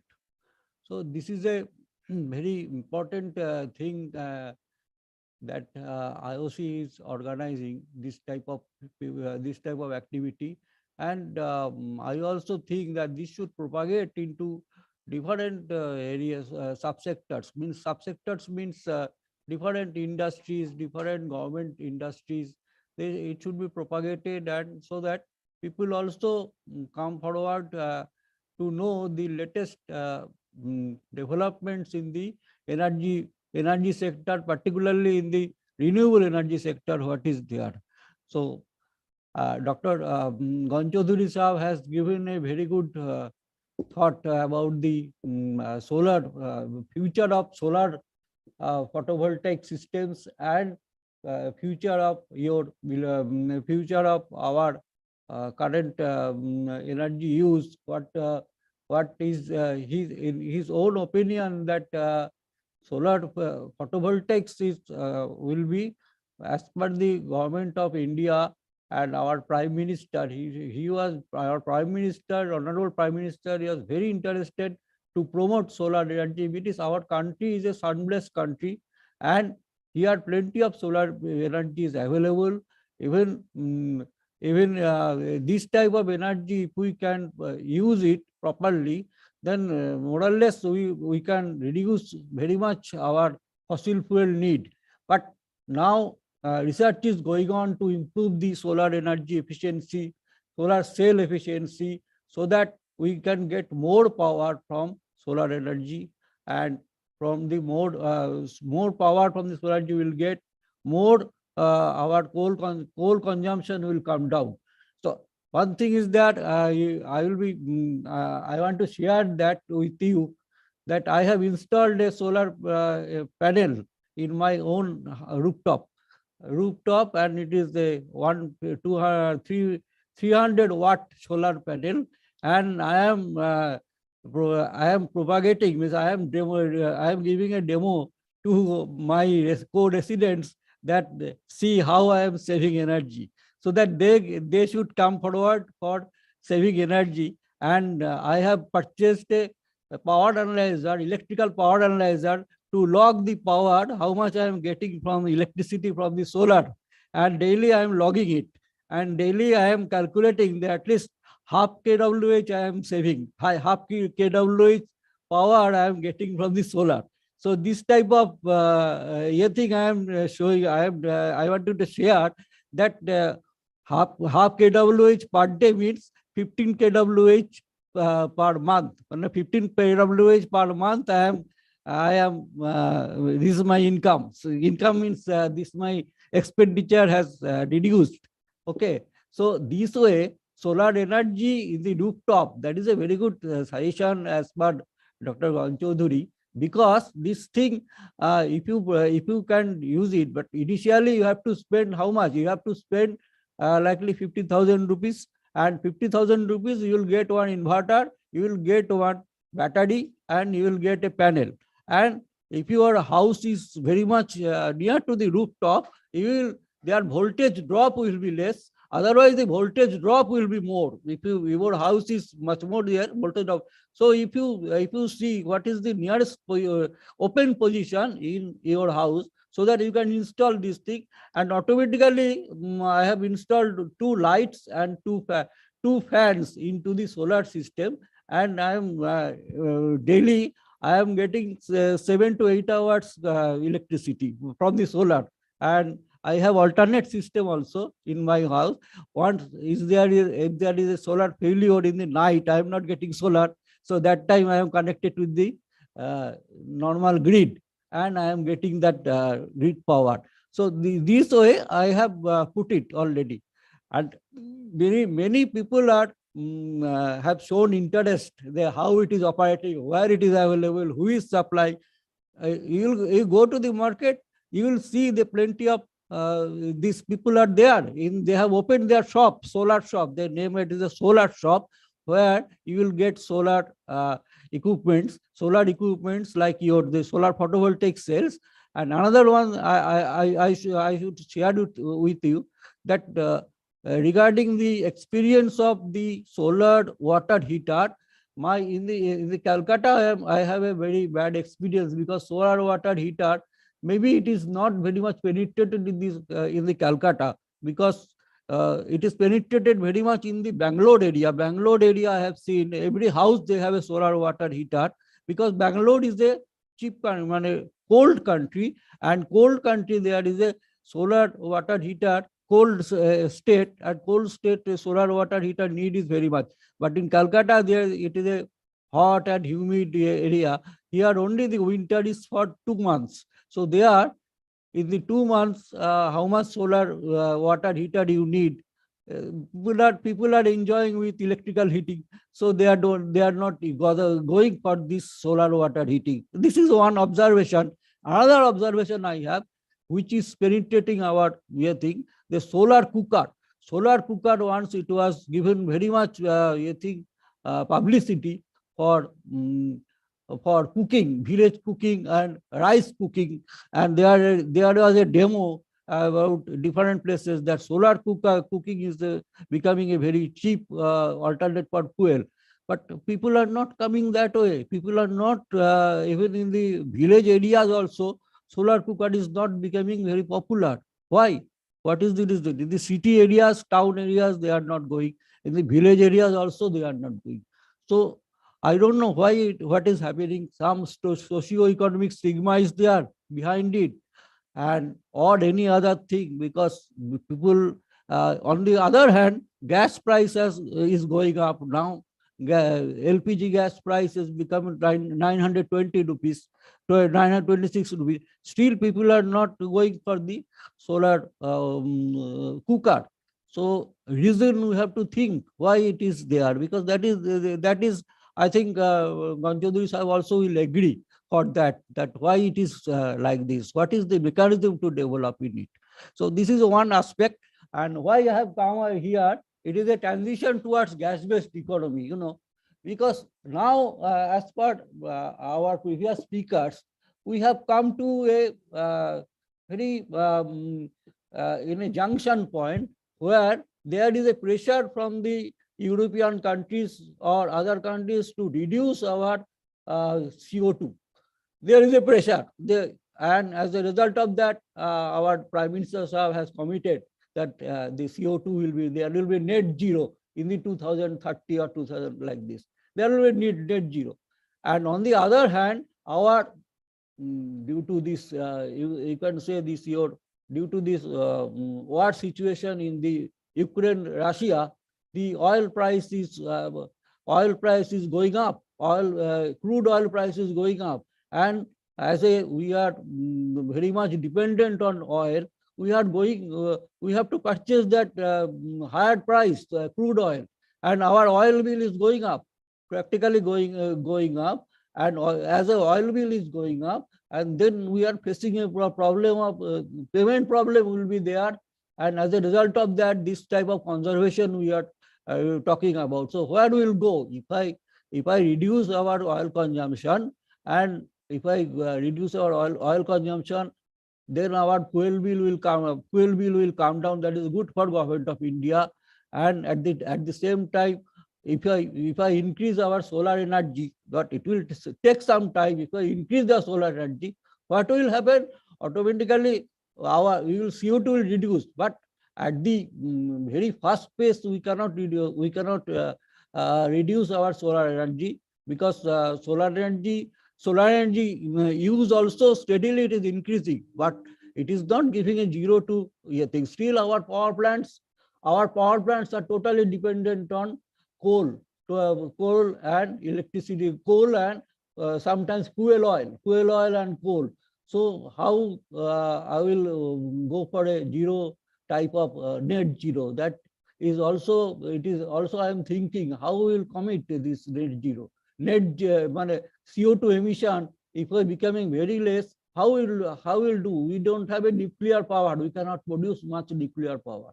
So this is our burning question now, burning question in our hand. What to do now? Because our oil bill is going up, and oil bill is there. If we reduce the oil consumption, then our vehicles are not converted into the other things, solar vehicle or electronic or EV, electronic vehicle. It is not like that. We are fully dependent on the oil. So this is the where we will go. What is the solution now? So that is why I am thinking that what we will do now, and what is the next step. Because on the other hand, because our country's position is that way, it is not very good. Like not only the France, that Ganchodri Sahab has said, that 76% of the France energy is coming from the nuclear, and 20% only coming from other thing. But our situation is totally different. Even 75% we are generating from our power generation is from the coal, and rest of the factories are also using either coal or either oil. So I am going to some slide rapidly, so that I will show that what is my topic: transition towards gas-based economy. Next one, show. This is a industrial chemical process components. So this is a heat transfer, heat exchanger, reactor design. In the chemical process, what is going on? Next.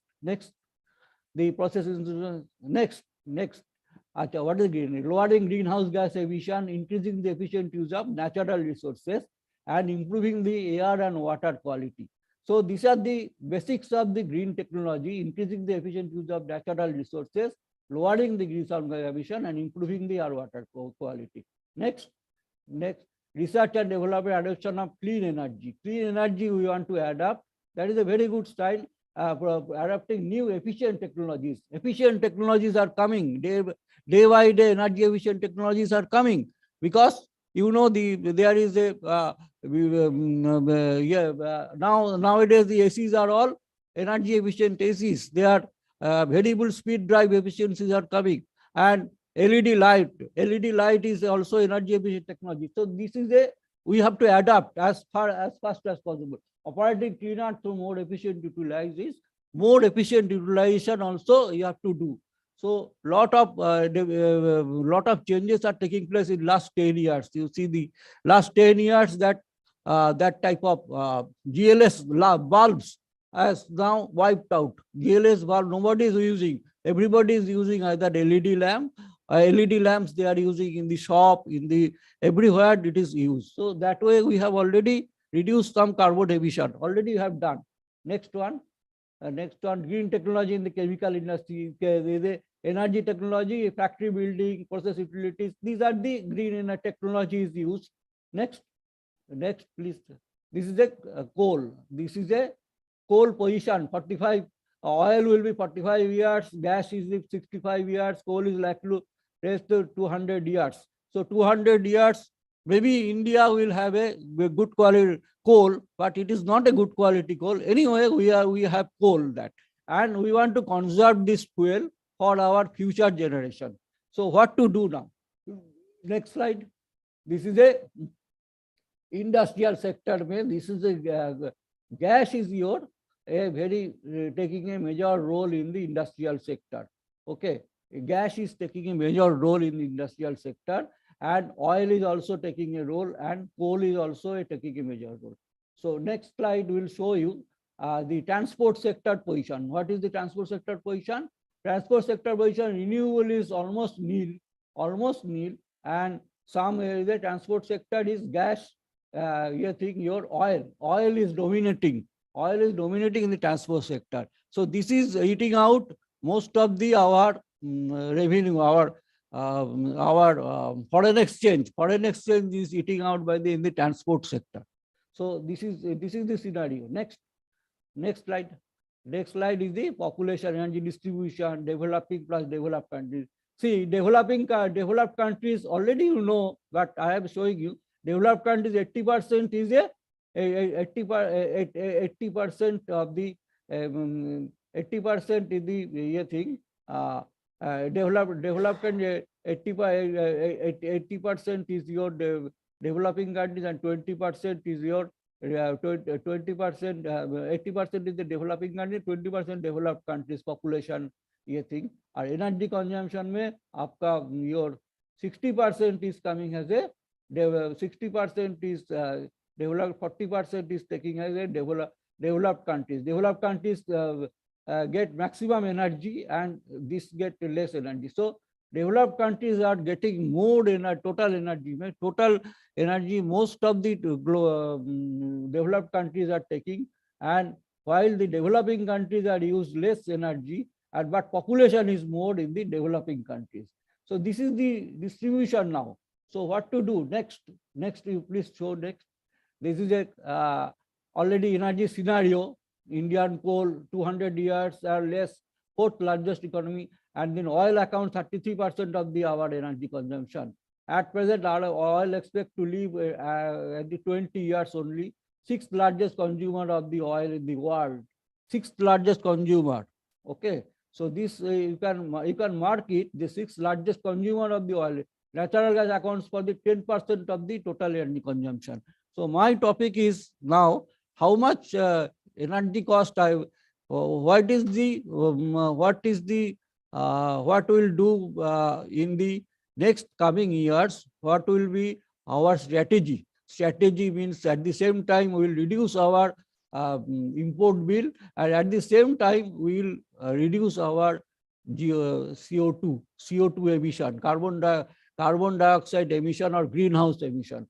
That should be our strategy, because otherwise the way the crude oil price is increasing, will be end up in nowhere. Next one. Next one is a production in the oil gas production and gas production and gas consumption. This is production and consumption. Natural gas. We have lot of natural gases now. Means not lot of thing. In Gujarat, in different areas it is located, and in the in the Asansol, Asansol area, Asansol and Dhanbad area, there is a coal-bed methane is available. Coal-bed methane has come in the Asansol Durgapur area, and it is now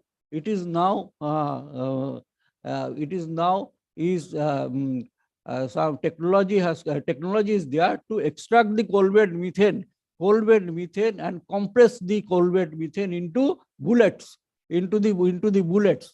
So this is the our idea, that the gas consumption shifting from the oil to gas, shifting from the oil to gas. You may not be knowing one thing, that in the Asansol Durgapur area, if you have a visit, you will find that these furnaces and boilers, furnaces, particularly in small, medium scale, mini steel plant furnaces, they have all changed their fuel system. Fuel system they changed to from the furnace oil to the CBM, coal bed methane gas. Why? Why they have done? Why they have changed to gas-based system? Because of the cost, and moreover, efficient combustion in the gas-based system is a more efficient combustion than oil. Though there is a greenhouse the gas emission, CO2 is there, but they are reducing the oil consumption and furnace oil consumption by their own resources. Resources means at the place is resources CBM, but in near future I am telling you that the GAIL has laying the pipeline from the Gujarat to different industrial cities, so that in future you will get compressed natural gas or gas in the industrial areas. And if you do not convert it into this thing, your consumption will go up, and at the same time our country's fuel bill will also go up if you do not convert. So that is my that is my objective, that to tell you that gas is at this stage, gas can partially, you can reduce the fuel oil consumption and diesel fuel oil consumption, so that our energy bill doesn't increase very much. Energy bill doesn't increase very, our companies also get benefit. So this is the slide. Next slide I can show you the Indian energy scenario. This is the electrical scenario. Electrical scenario is how much? This is the scenario. And next slide will show you that electrical power generation system. See, coal based is 85% megawatt. How will go to replace it with the renewable energy? There is no answer now. There is no answer. But we can use gas-based system to reduce some type of some reduce the coal-based system, and LPG and coal and in diesel also we can replace it with to some extent. So maximum coal also we can replace with by using the gas available in our country. Next one. This is the greenhouse effect. Everybody knows it, but I am again telling you, this is a greenhouse effect. Why the global warming is taking place? That is the fundamental picture between the greenhouse effect. There is a ozone layer. So ozone layer, it's reflected the sun rays and warming our earth, mother earth, and ozone layer is also absorbs our ultraviolet ray, and this is giving out the benefit. So this is one aspect. Please come to next one.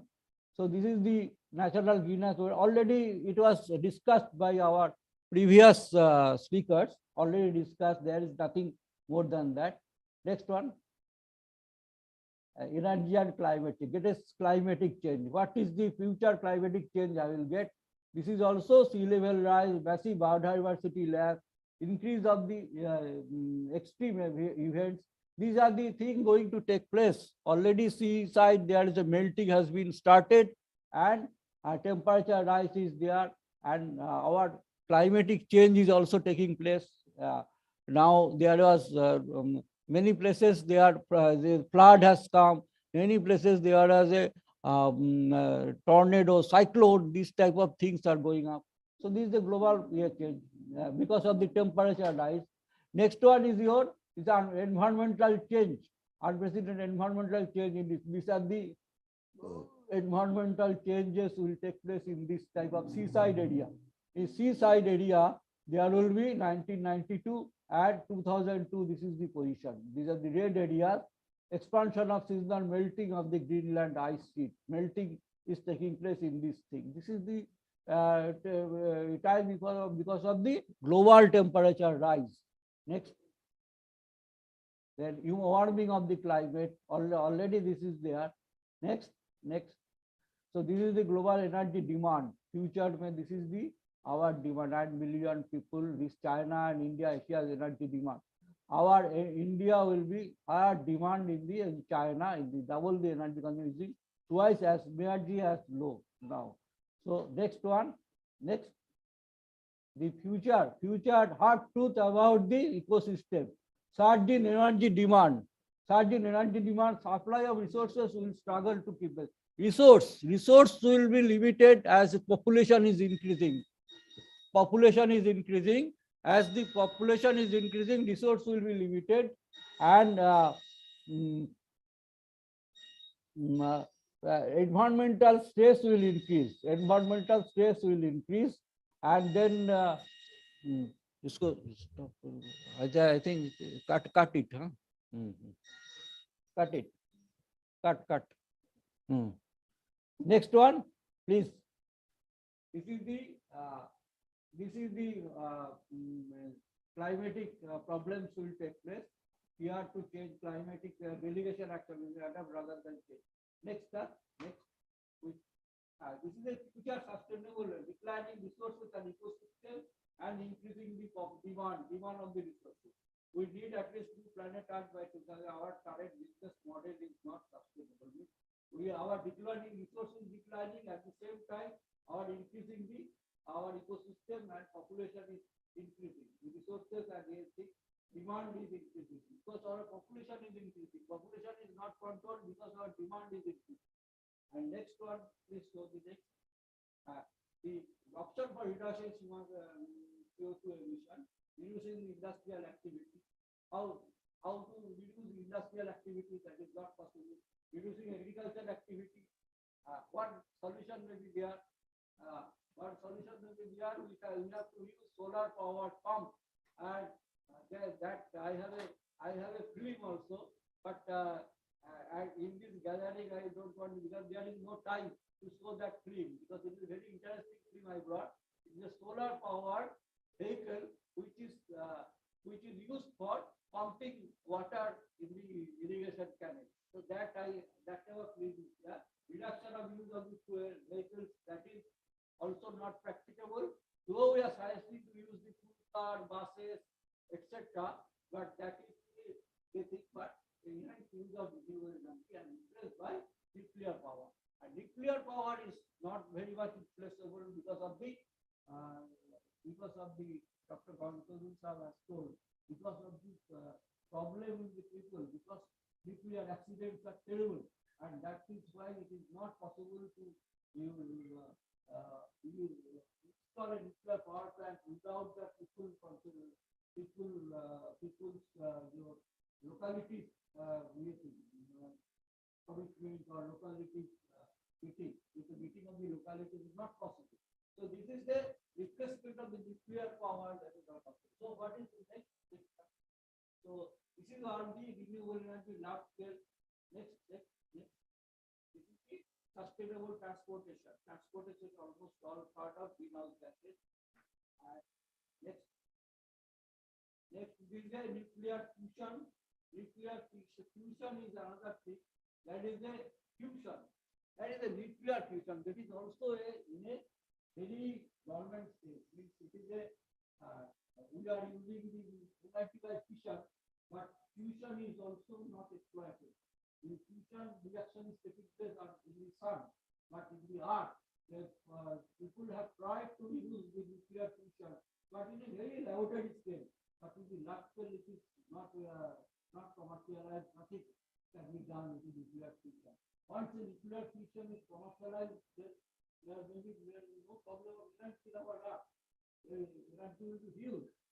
If fusion is the energy future, clean process of particular start without problem. You are able to also improve particular start.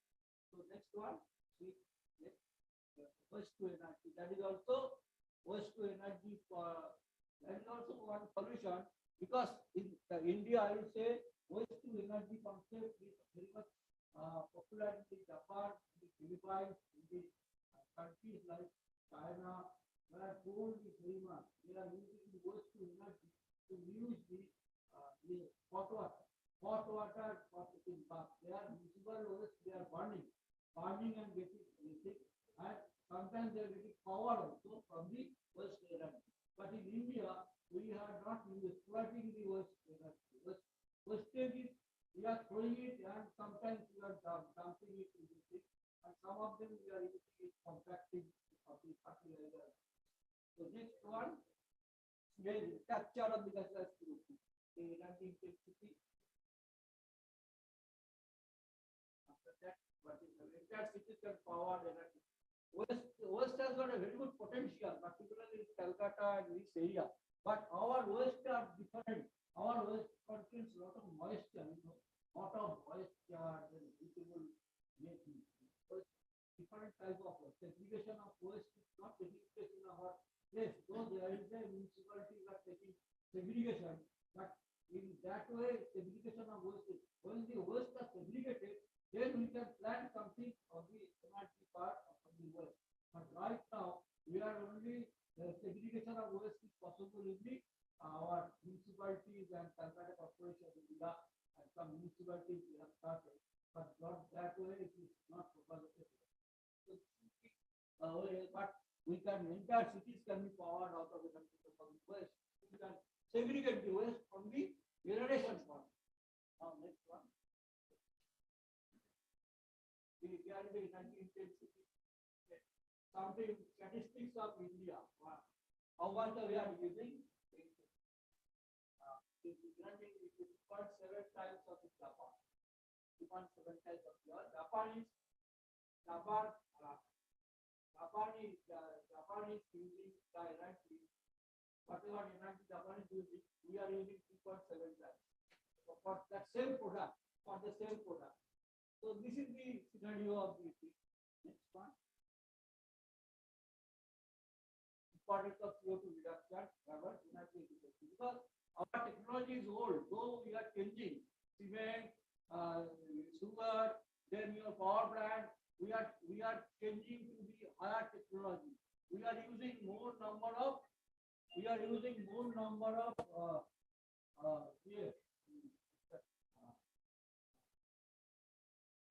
power plant 660 megawatt supercritical boiler, latest technology of power station which is increasing the power plant efficiency to 42%, 42 to 45%, 42% by technological increase, because they are increasing their efficiency increasing by a supercritical temperature rise of the plant, and they are using some material construction. But nowadays NTPC and Reliance also, they are going for supercritical power plant. Supercritical plant not only reduce the CO2 percentage, but efficiency will also increase. Total overall efficiency will increase. So that way we are slowly going, but not that in Russia, in America, many plants are converted to supercritical plants. Nowadays, you will not find maybe 210 megawatt power plant. All power plants are located at 500 megawatt. Why? So 500 megawatt will reduce less pollution than 210 megawatt, less CO2 content. And 60 megawatt, which is nowadays 60 megawatt plants you will not see, because that is that already government of India has decided to stop the plant. Okay, so let's come see. Next one, this is called specific energy consumption of the plant of the different electric. Next, steering potential, thermal, this is the electric. Next one is electrical conservation. Actually, this is a separate topic, but I have told what is the conservation potential. This is electrical energy conservation is also CO2 conservation. So we have to speak on this. Next one is this is a summary of solution energy security. Natural gas was 60 of fossil fuel for better conversion. We are using the coal-based methane for boiler and furnaces. Actually, any transport में what we can do, use CNG based vehicle for mass transport system. Nowadays we are also using diesel based, but we will go for a CNG based. CNG based will only reduce your natural gas, compressed natural gas, that will give the CO2 go down, but cost will come down. The only cost of the fuel will come down, because if you go on using the CNG, compressed natural gas, it will come down. Industry based, we have to go for natural gas fired system for coal-bed business and boiler furnace, so that our fossil fuel is consumption is reduced. Some places also it is the lowest forestation, forest management, using this, reducing the deforestation. That is also another area we can reduce it. And composting of organic waste, and recycling. That is also a part of energy conservation. Energy will be conserved by composting, waste management. This type of thing, like I have seen 2 days back in the Parliamentary Commission, they are using biogas for their cooking. Totally biogas. How they have done? They have a cow shed. They have a cow shed. On the cow shed, they are using the gobar. They are generating gobar gas. Gobar gas they are using. They are putting in the chamber or storing the gobar gas, and from the gobar gas, they are taking a pipe to their main kitchen. They are main kitchen, and they are supplying to those residents, and at a very cost, and whatever is manure, fertilizer, they are producing some vegetables out of that fertilizer, and they are selling it to the outside, the army composting. Army compost fertilizer they are selling. So that way, if you have a cow shed, if you have a, they are also producing fodder food for cows, for they are generating the load. So they will composite and they total energy system. You see, they have a solar power plant. That using the solar power plant. They are also biogas plant. They are using fund. So that way, natural gas, biogas, these are all nowadays we have to substitute and use this one. This one, that is energy audit that are not follow up. Should be the energy audit, CRA, how they are doing it, that is the thing. Let's cover and so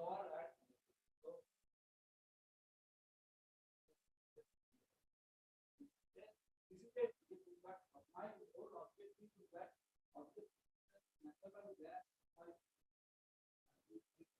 replace the natural gas by small factories, and it goes starting different area.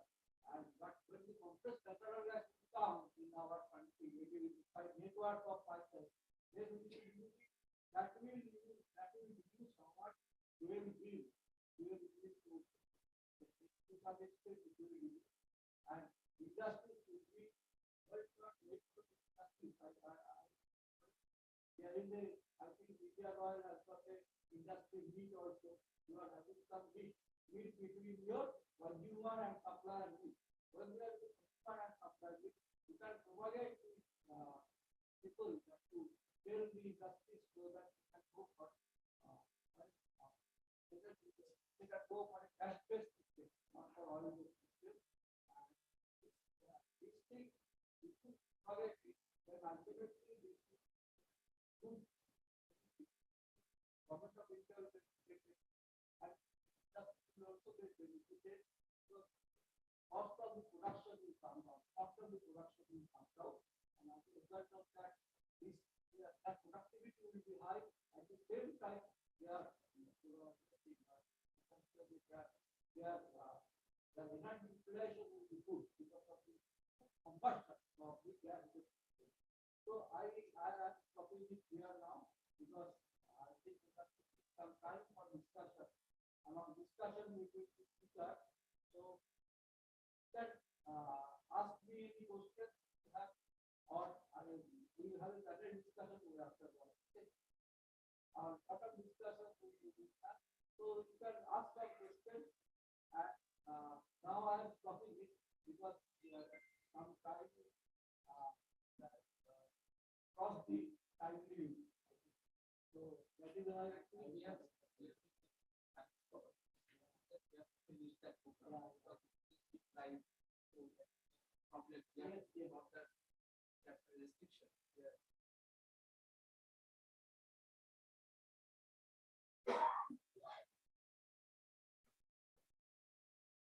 Thank you.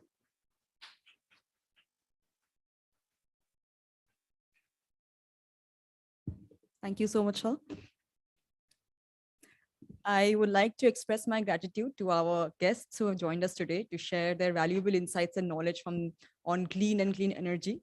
Thank you so much, Tushar Chakraborty sir, Anita Chattopadhyay Gupta madam, Shivaji Bishwas sir, and SP Gon sir. Thank you for joining us. I would like to express my gratitude to our GM Technical Services, Jayant Bhaumik sir, for helping organize this seamless seminar on clean and clean energy. I thank Tamil for helping us on the system. And of course, I would like to thank our lovely audience for taking time out of their schedule and being with us today. Let us go back today with the promise of making the little difference we can in our everyday lives for a cleaner and greener tomorrow. Thank you for joining us.